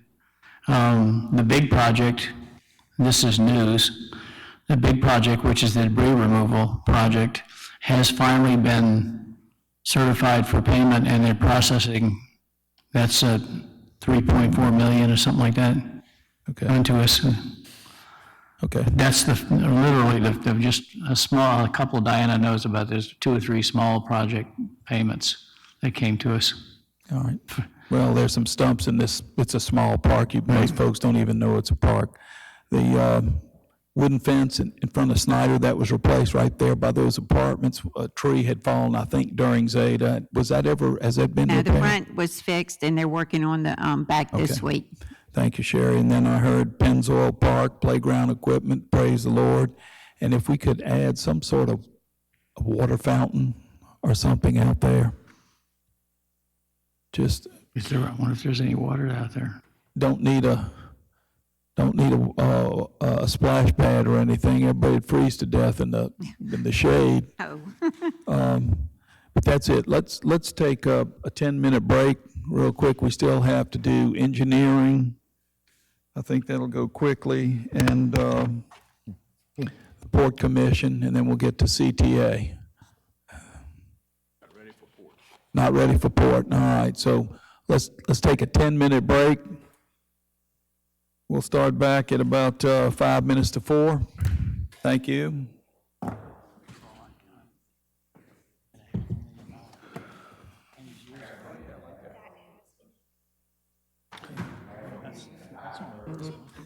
I got a meeting at 5. Hey, do what everybody else does, just drift away.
All right, Mike, I figure we'll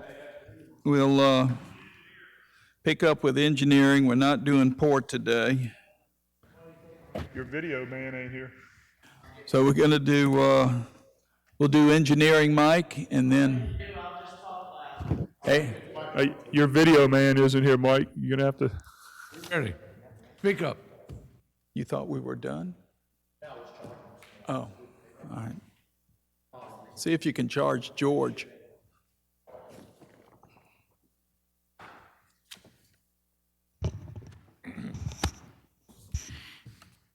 Let me take the engineering budget very quickly. As you know, we've had a great deal of flux in the department this year, and we're also very busy. We are administering more than 50 capital projects right now, more than 50. When I say that to other cities, they shake their head in amazement that we could have that much work going on. In addition to the infrastructure work, I've been quoted as saying that we have almost $500 million in work under construction or in design in the city. Amazingly, we do that with a pretty small engineering department and the help of a lot of partner firms that do work for us. Last year, when we finished the year, we had a director who was a professional engineer. We had 3 other professional engineers and one they called engineer 3s, and 1 engineer 2, which is an engineering training, plus a support staff, plus an administrative staff, and 3 people dedicated to managing the infrastructure program. Today, we have no director, so that's down 1 engineer. We have 1 engineer 3 as opposed to 3 that we used to have. We have 1 engineer 2 and 1 engineer 1. So it's a total of 3 engineers compared to 5 a year ago, plus an admin staff, plus the consulting staff, and the group doing the project management is down to 2. So when you look at the engineering budget, you can see what you're basically seeing is the result of a lot of flux and a lot of vacant positions. We have hired consultants to try and fill the gaps. We have 2 different professional engineer consultants working for us, both part-time.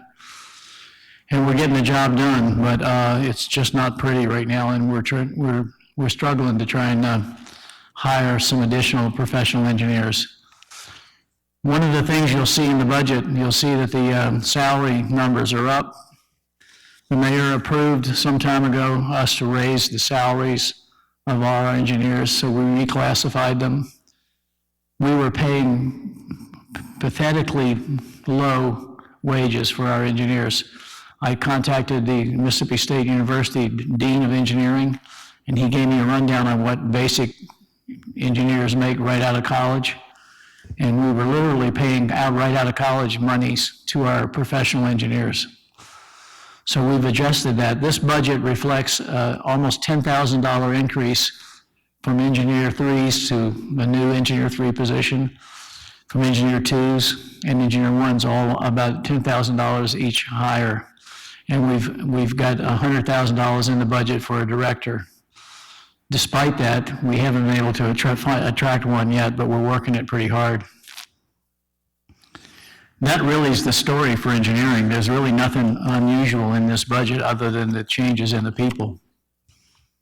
And like other departments, a couple of replacement vehicles and some odds and ends of desks, some odds and ends and some IT stuff, but it's not big bucks. It's all about people and engineering. All right, thank you. Mr. Glavin, questions or comments? Yeah, I have a couple. Thank you, Mike, and we appreciate you stepping up to the plate, with these shortages and everything, and your professional expertise and knowledge.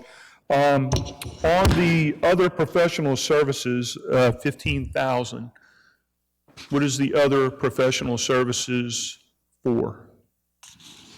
We spend, the engineering department does a lot of survey work and geotechnical work during the years to support the various projects that we're administering, and that's mostly what other professional services pays for. I got you. So my question is, thank you for clarifying that. You mentioned earlier, because of the shortages, we had to seek go outside and seek third-party consultation on certain projects. Is that in this budget?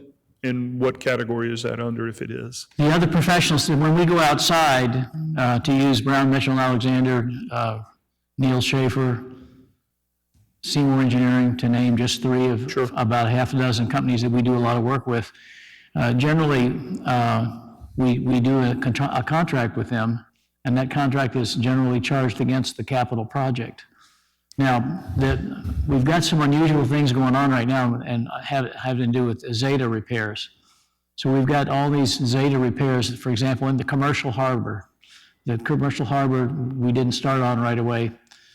We need to get a project together. We don't have an engineer capable of designing something for a project to fix the commercial harbor. So we issued a purchase order against the Zeta funding that Diana tracks.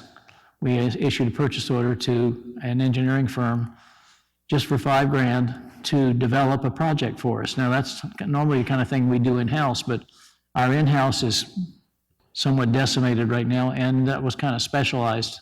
So I'm just asking this question, and it may not apply, but so we don't take it out of a different budget, those services, if we need it for engineering type of projects? We don't do that? We either do it in-house, if it's done in-house, it's an in-house project that we're designing ourselves. We pay for the geotechnical and survey work out of our own budget. Okay. We write purchase orders usually for that service because they're usually under $5,000. Right. For larger projects, such as the back Bayview walkway and such, we charge the specialty services to a contract. And normally it's a single contractor and he has subcontractors that does that work. And that's all charged to the capital project. Okay, so my point, I guess just my point is, I'm all for staffing up in the engineering department. We definitely need it. But I just want to make sure we're not leaving any money for third party that was taking care of that gap. And is there an opportunity there or not? We've already scrubbed the budget. It is what it is. I don't mean to say we're not doing, we absolutely have two fine consulting engineers that are part-time hired hires that are doing terrific work for us right now. We'll only have them until such time as we can staff up with permanent people. Gotcha. And they don't come cheap because they're coming, without benefits and so forth. So it's not unusual for a consulting engineer to charge $150 an hour. Well, make sure you get those Mississippi State engineers. They usually do the best job anyway, so. Got one rambling wreck and one Georgia Tech rambling wreck, and we've got one Mississippi State and good engineer. All right, that's all I have. Thank you. Thank you, Mr. Guines. Any questions about engineering? Thank you, Mr. Lawrence. Questions? One question, Mike, I know you've been out there. How do you feel like somebody coming in and taking over the engineering department? Is $100,000 enough money for that? It should be, given we've got a good benefits package. There's really no reason why we hadn't been able. A number of the people I've talked to have said they were interested, but they wanted to stay a little bit longer where they were, or they liked their MDOT job and wanted to wait till they retired from MDOT, or they liked the engineering firm they were working for. But right now, I think the number is set high enough to attract the right kind of guy. I think the whole compensation package needs to be explained to them and say, hey, maybe that number, the raw number, 100K, may not get their attention, but when you wrap around some of these other things and the benefits, the compensation is way up there. So net effect is pretty good. We will, make sure that message is understood when we go do the advertising. So it's not just, the things, trucks or cars and those other things, all part of the deal. So I think, Mike, correct me if I'm wrong, but 100K is something that needs to be planned for. It's consistent with what other cities are paying. Yeah. Well, we're just lucky enough that you was an engineer. My problem is I can fill in, but I don't have letters behind my name, and so I'm limited on what I can sign out. I know, but I'm just saying, without your help, we'd have been in serious trouble with that many people leaving. So, y'all worked that out pretty good to keep everything pretty Well, much on the even the keel. fires that we've been fighting, and Mike's been fighting, and we've been fighting, this is an opportunity for us to grow our team that is very specifically and tuned in to what the city of Biloxi's short-term and immediate plans, but as well as, the 5 and 10-year plan. So, in 5 years, that team that we were growing and we have will be second to none for the job that needs to be done for the city of Biloxi. Thank you. Yeah. I have no questions. Praise the Lord, we're done with departments. Amen. I'm not even going to ask for final comments. We're going to move directly to Coast Transit Authority.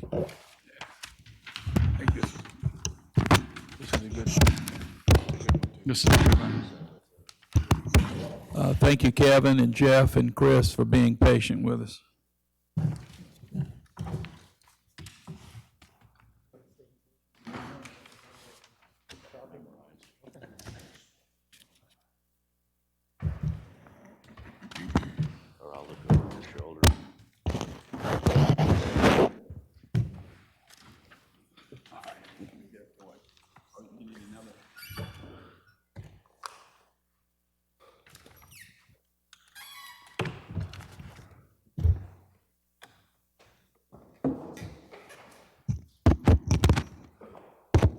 All right, Mr. Coggin, it's all yours. Yes, sir. Thank you, Mr. President. I want to start off by recognizing Mr. Jeff Braden, your representative on the Coast Transit Authority Board of Commissioners. He's been with us for several months now and doing a great job of working with me to represent service in the city of Biloxi. I have Chris Forey here. He's Assistant Executive Director. He's going to flip through the slides for us. I want to thank your IT guy for helping us out of a pinch. He was winging it and found a way to load this up for us. We have copies, paper copies of the presentation if you want them, and we can send any of you the digital copies. We can email it to your city accounts after we do our presentation. So I'll get right in it. Go to 3.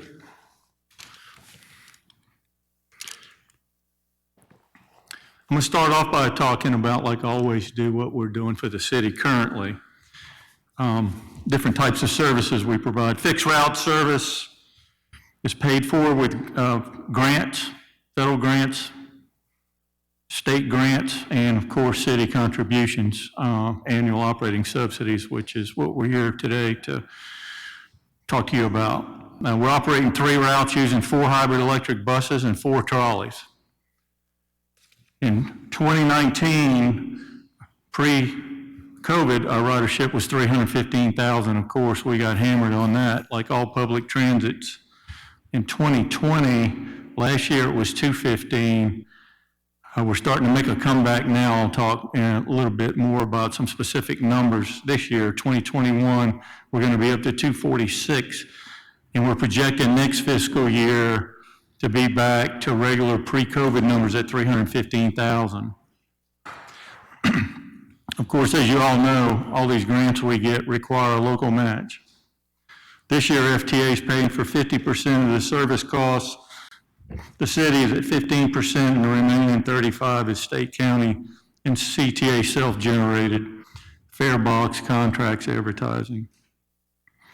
When COVID came along, we were asked by the mayor to go out and see if we could find some kind of supplemental grants, federal grants, to supplement what we asked the city for, and we did that. This year, 2021, we brought $219,000 to the table to offset your annual operating subsidy.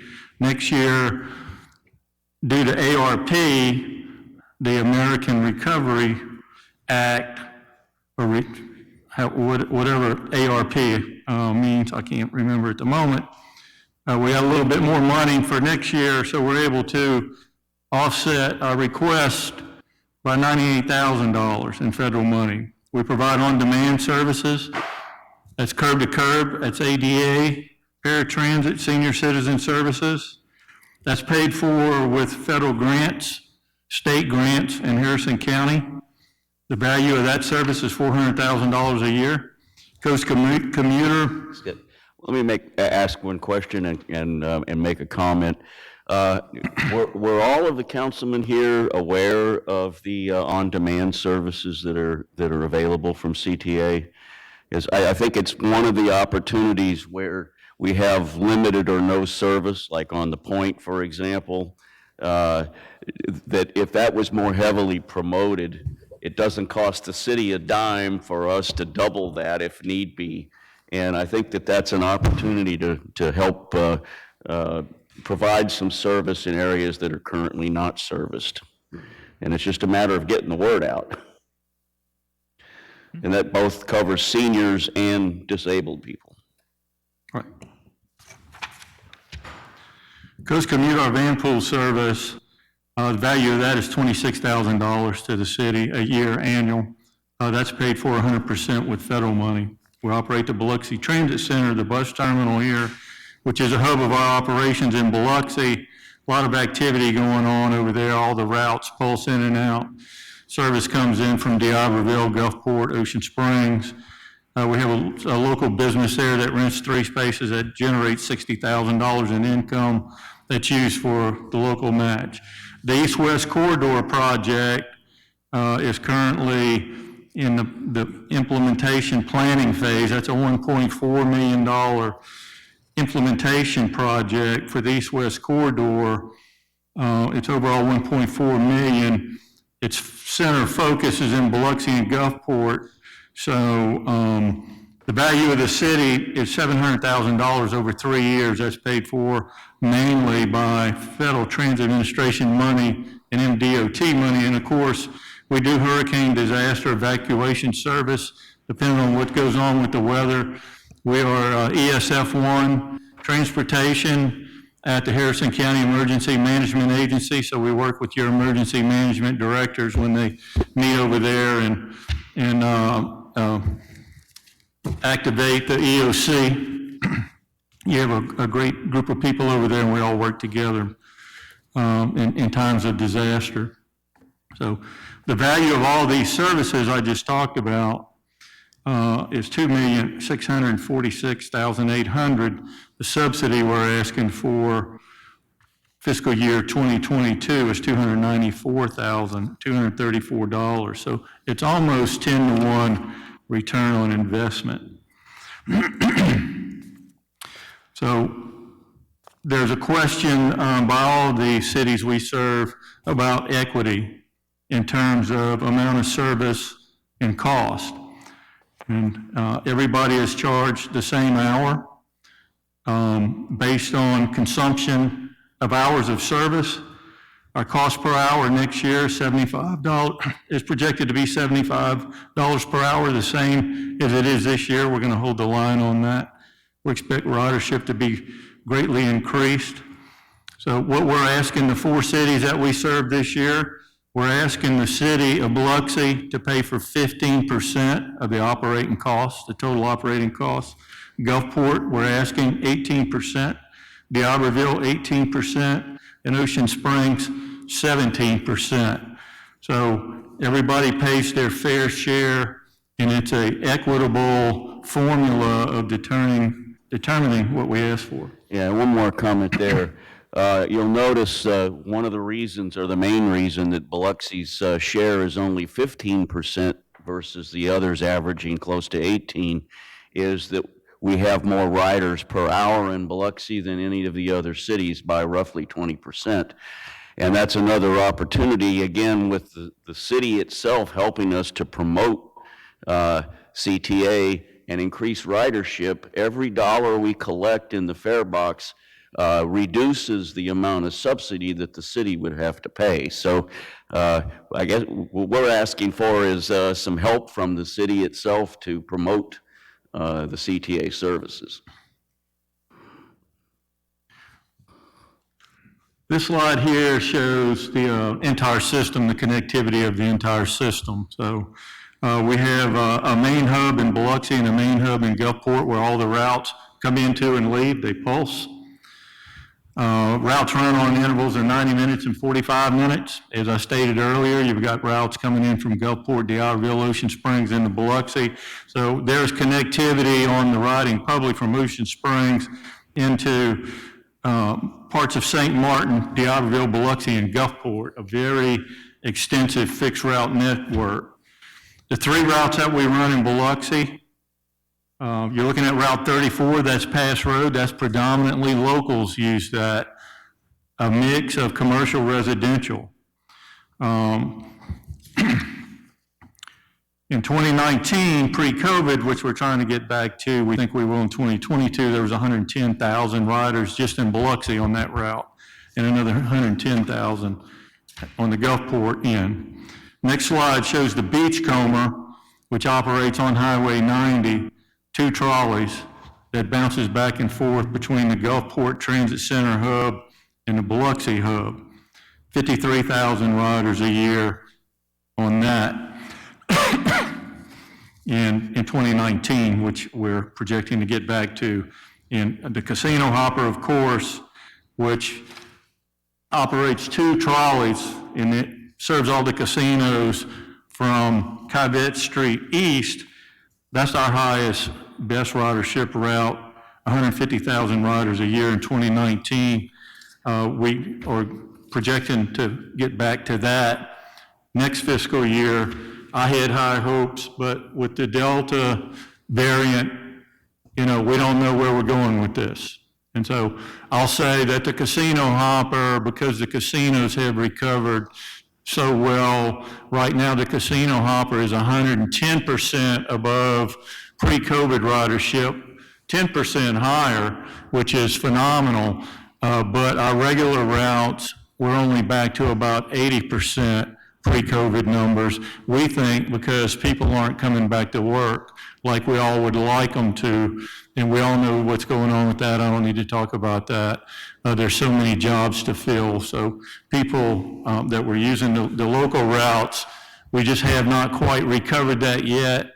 We were starting to really accelerate, but now with the Delta variant, nobody really knows what's going to happen there. But I'm hoping we're going to get back on track to recovery this fall, next fiscal year. And our ridership projections and our ridership revenue projections reflects that, a much higher level of fare box revenue in Biloxi than what we had this year. I'll turn it over to Jeff. Yeah, so we've put a lot more effort in this last 6 months since I joined the board in trying to do analytics. He's had all this data, or the organization's had all this data all along, but it wasn't in a form that you could readily use it to start analyzing what's working, what isn't, where the focus is, where the opportunities are, and that's probably been my main contribution to help CTA since I joined. One of the interesting things is that based on 2019 data, 31% of our Biloxi ridership use CTA specifically to go back and forth to work. And that's a pretty significant number. That means if we were to reduce any of the current routes, we would leave a lot of people in a lurch for transportation to work. And since roughly 77% of our ridership makes less than $25,000 a year, it's the people that can't afford cars that are mainly using the CTA service. That may also open up some opportunities later that we're going to try to explore with maybe more of the ride-sharing work-related transportation in the evenings, perhaps even with, work some arrangements with the casinos or whatever. But it is an area that we're just now starting to explore because it does look like that may be an opportunity. The next slide really just shows the impact of the COVID on our ridership, but you'll notice from this that Biloxi definitely has the highest ridership of all the 4 cities that are served by CTA. And at this point, in the current fiscal year, Biloxi's subsidy is providing 246,000 rides at a cost to the city of about 89 cents a ride.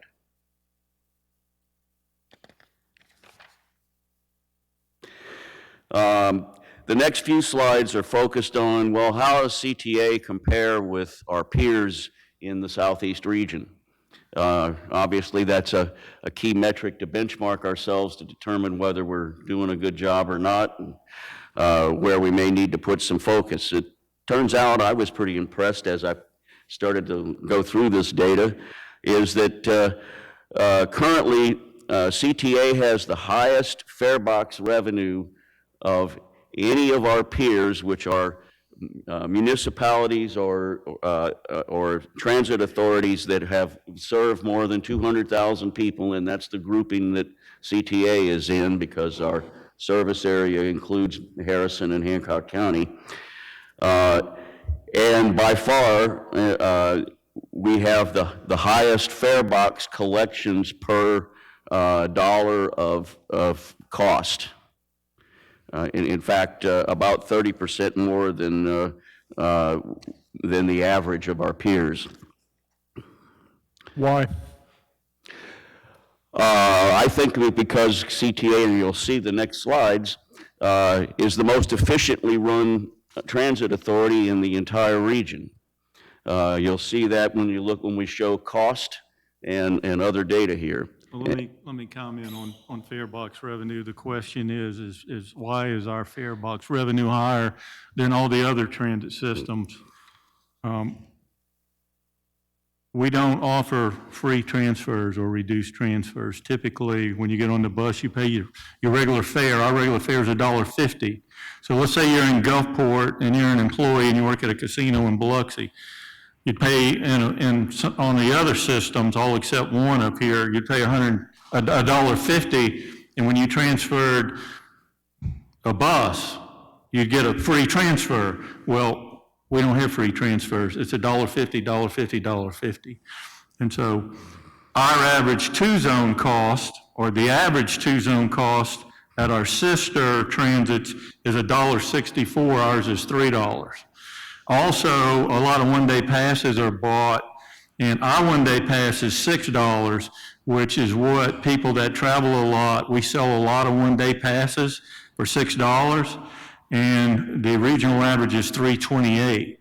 So we're generating about twice as much fare box revenue to support the operation of our service than our peers are. So that's the baseline of why our fare box revenue is so much higher than all the others. Yeah, so there's really three factors there, one being the cost of operation at CTA and the other being our fare structure.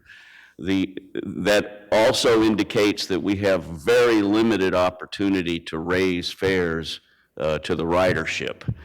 So we want to focus on other means of reducing Biloxi's subsidy because it just isn't realistic at this point to think about raising the fare structure.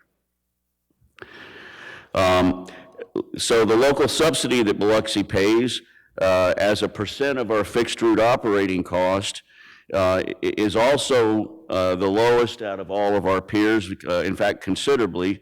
We're running about 20% without the COVID relief that we've gotten for last year and this year. So this is representative of 2019 pre-COVID. And as you can see, Biloxi pays a much lower subsidy per dollar of cost than anybody else in the region. And then our hourly fixed route operating cost, which is the only service that the city pays any subsidy for. All the rest of the services are covered through other channels. We're running in the range of about $75 per operating hour, and that's about 25% less than the average in the region.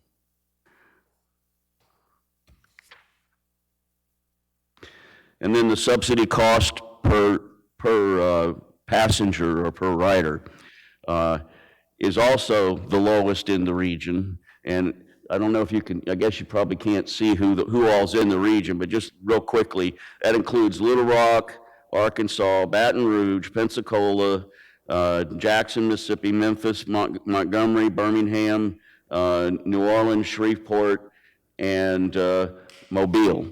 And those are the others in this region that are classified as the same basic service size as CTA. Customer service rating. I've heard anecdotal inputs over the last several months about some people think that the service level isn't very good. Well, we do ongoing surveys at CTA with our passengers. This data comes from about 1,200 surveys filled out, and as you can see, our customers think very highly of our service rating, and I guess you should be able to read what the various breakout of that is. But I think it's important that at least our customers believe that the CTA service is quite good. And I'm going to turn it back over to Kevin to talk about the outlook for 2022. Okay. First of all, I'll talk about strategic initiatives, things we're working on that are ongoing and maybe new. We're looking at Amtrak. We're very excited about that. We're hoping that's going to roll in January. We've already met with the Amtrak team. I met several months ago. There were about 10 or 12 of them pulling up in the big black SUVs, look like the Secret Service pulling up. I met with them right here at the Biloxi Transit Center.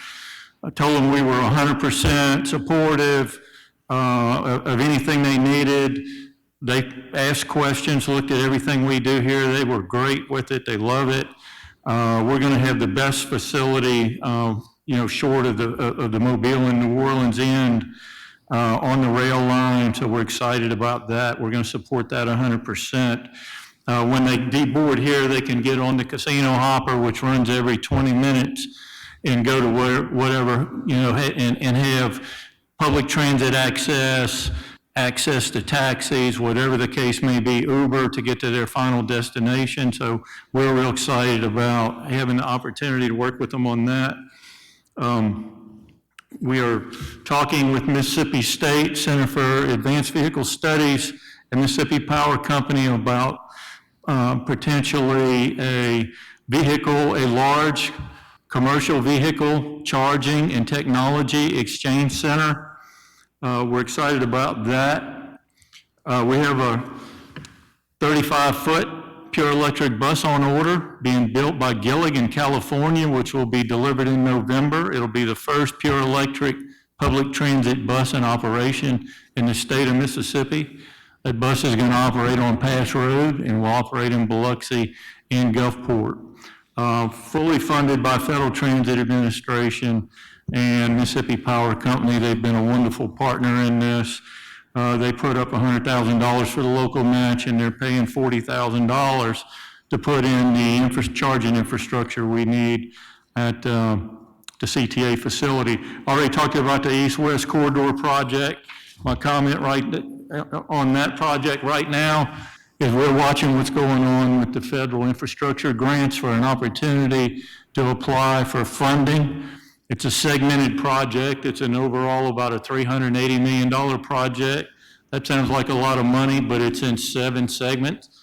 And if we can get the money to build it one segment at a time, that's a feasible approach.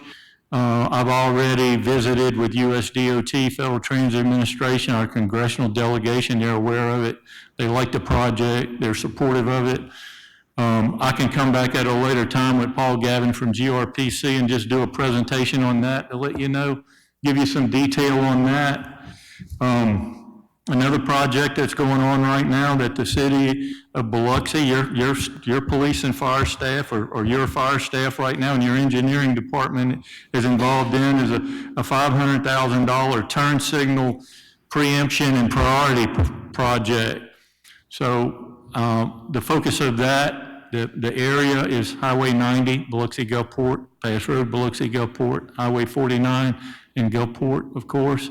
It'll give police and fire priority, or preemption, where they can turn the lights all green as they go through them, and we will get priority. And so how it works for us, it's a schedule adherence approach. Only when our buses are running behind schedule do we start changing a few lights green to keep the bus service on time.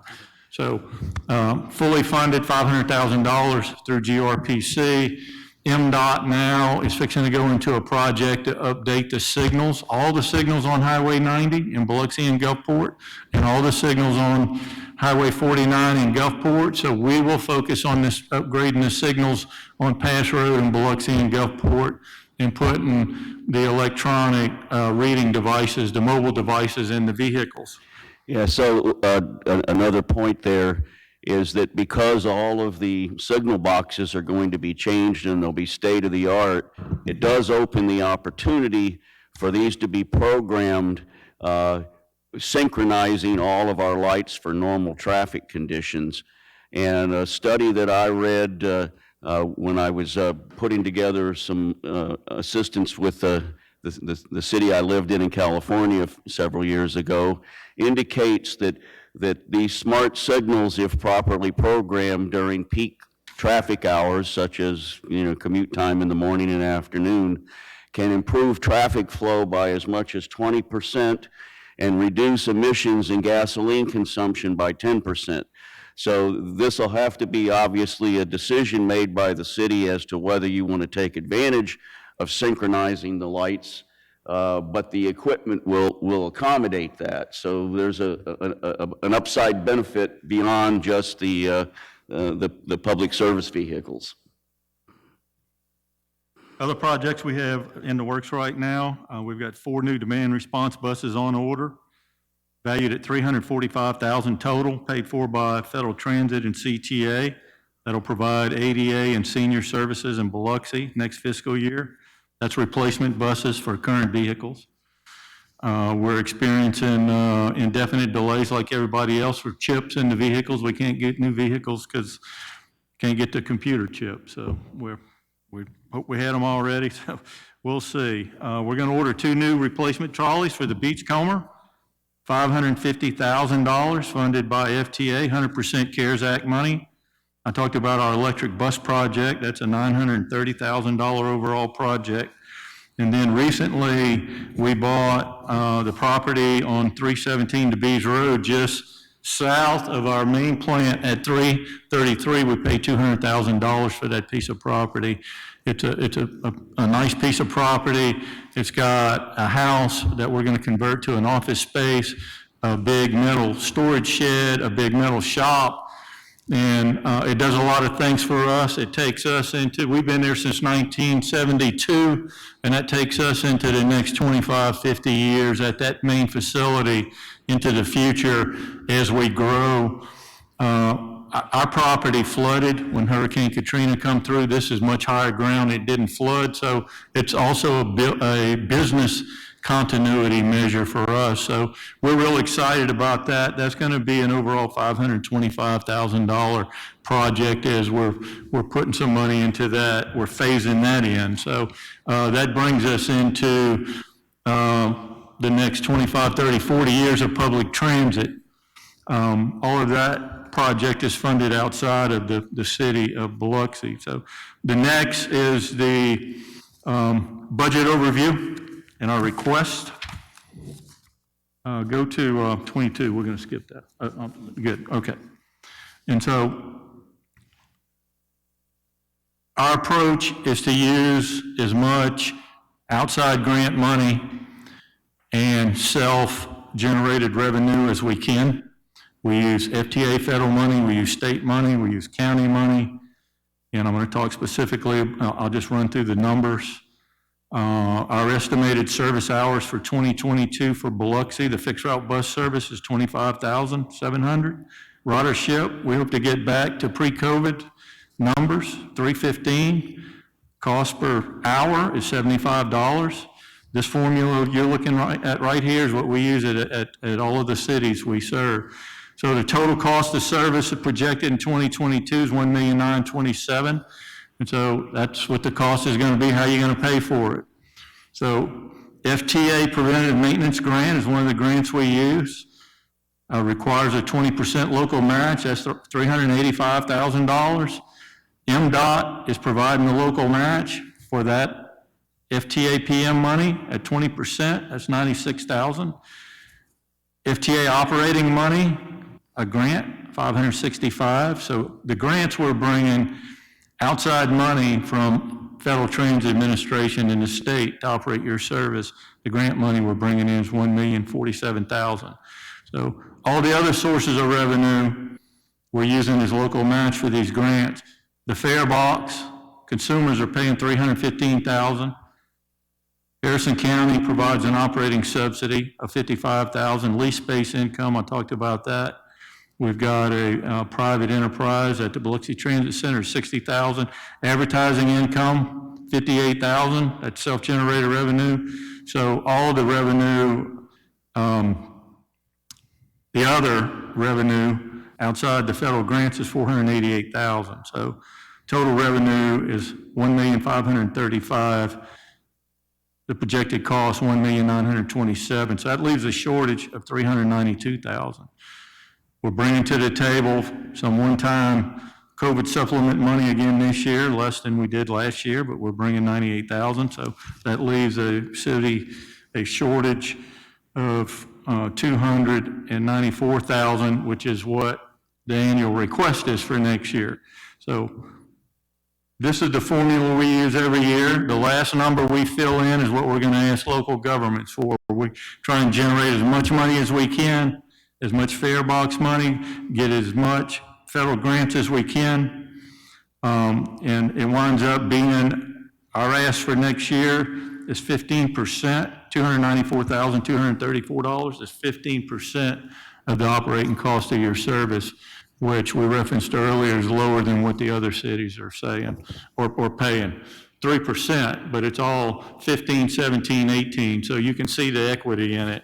And we're doing the same with the other cities. We're bringing some ARP money to them also. So that's our presentation. I'll answer questions, take comments. Council President, I just want to point out that the sum of 294, 234 is the amount that we briefed at the non-department budget hearing, and I heard no dissent. Right, and, excuse me, what was it this year, 240,000? I think it was on that list. 220. 220, and it was because That's of the. because we had more COVID relief funds for fiscal '21. Exactly, okay. Mr. Glavin, any questions, comments? The ARP credits per city, what is the percent per city, or what is the formula for crediting those ARP? It's 25% of what the shortage is. Okay, across the board. Yeah, and we use the operating hours in Gulfport versus Biloxi versus Ocean Springs to determine the outer ratio of that. And is that the formula for giving CTA the ARP funds, 25% of your shortage? We got $1.6 million. But do they base it as 25% of your lost revenue or whatever the case? We can just use it for operating. What's that? We can just use it for operating. I understand. We use it for a lot of things. We choose to use it for operating, and I understand your question. Okay. We could not use it for operating, but we chose to share that with you all, just like we did the CARES Act money, to give you some relief for another year. So we chose to apply some of that money. So you could apply it at a different percentage if you chose to do that. But right now, you're saying the decision by the board or whatever was 25%. We're using it all for operating, but we're using this amount to offset what we're asking for the subsidy. At 25%? Yes. Okay. Right. But my point is, y'all could choose to kind of change it differently, but the decision wasn't made, that you're telling me that we just decided 25%. Well, because we wanted to prorate it fairly across all the municipalities that are served by CTA. Okay. And that was based on service hours. Okay. If, what happens if the fares don't go up? I mean, I see the projections and everything. We're going through this next surge of COVID, and you see every day we're picking up the paper and seeing masks are being, mandated again and all this stuff. It's surely, if that continues, it's going to affect us. So what say you about that? In terms of negative impacts on ridership and revenue? Yes, sir. Well, we'll be digging more for more grants. I mean, he's got, what, eight different grants that are involved with all this various funding? If the passenger revenue is less than what we project, we'll find a way to pay for it. We never come back and say, well, we projected this is what the cost was gonna be, and whatever happened, the cost was significantly more, and come back and ask you for more money. That's where we found ourselves. We have to live with whatever we're asking you for. Right. We found ourselves in that boat or that bus last time, and We went out fine. Y'all were, I think we're on the verge of approving the $40,000 more we asked for. Yep. Here come COVID, and we went out and found money to replace that, exactly. okay. So we never come back and ask for more. All right.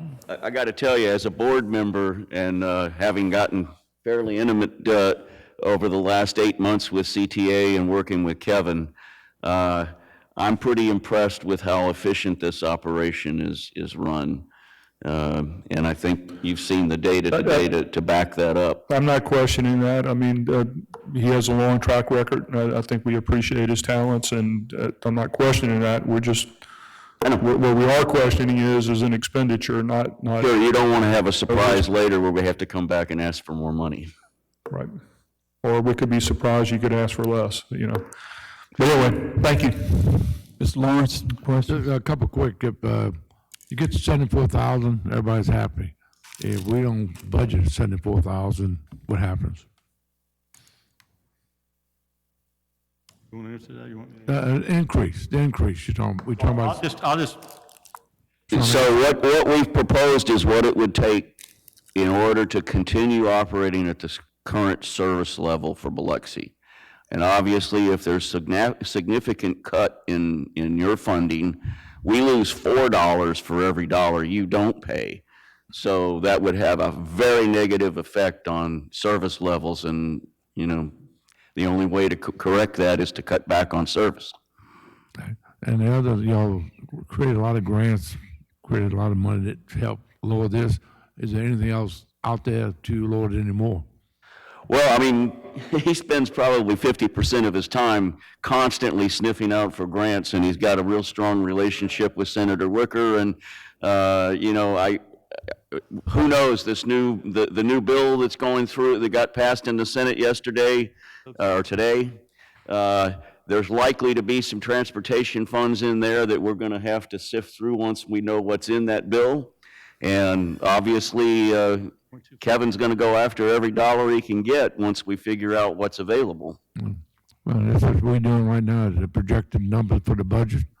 That's what we're doing, not just y'all, for everybody. So everything we have to look at every phase, whether it's 100,000 here, 150,000 there, because they have the service provided for the citizen. That's our job. Yep. So, that your job is to get the bus running. Our job is to see what we can do to help the citizen. So that's all I ask you. If you 74,000 will come, you have to cut services. I guess we'll have to deal with that later. Yeah, I would certainly hate to cut services when you figure that more than 30% of our ridership is using it for work transportation. and the lowest income people in our community that need it the most. And then there's 45,000 low-income people, a lot of them live in the city of Biloxi, and we have to provide them services too. That's all I'm saying, is ask these questions, what we're supposed to do. Ask questions. Sure. You provide the answers. So that's what we're doing. And we have to make sure when we do our budget, that we have the good budget for everybody. Yep. All the citizens and everybody else. So we're going to ask the questions. I expect That's gonna nothing happen. else. So that's the name of the game. And Kevin knows that, so. Yep. Anyway, that's it for me. Thanks. My input is, I think $294,000 is reasonable. And you're right with what's going, and I don't know what was approved in the Senate today. I'm sure it's 4,000 pages thick. I don't know when anybody will get to it, but I heard 7,000 pages, but I know you're looking for grant money and continue to do that in an effort to lower these costs. Appreciate the job that y'all do, Kevin. Jeff, thank you for your work. Chris, excellent job tickling the ivory over there. Any other questions? Not for CTA? If I could just make one last comment. Sure.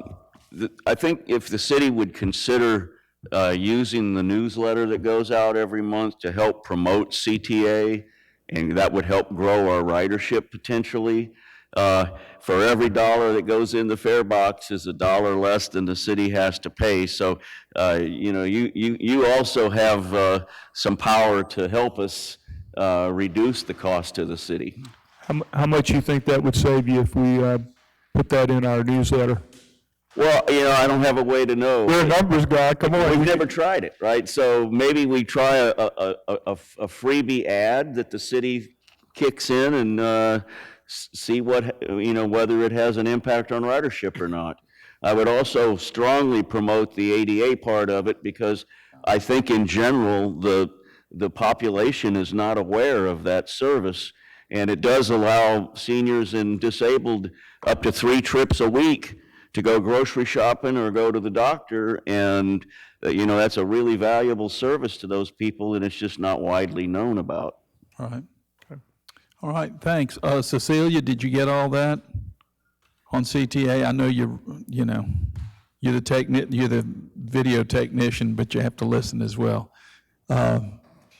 All right, I'll entertain a motion to adjourn by Mr. Lawrence, a second by Mr. Glavin. I know that's what he's thinking, and I'm thinking we're all in favor. Good, we're adjourned. Thank you.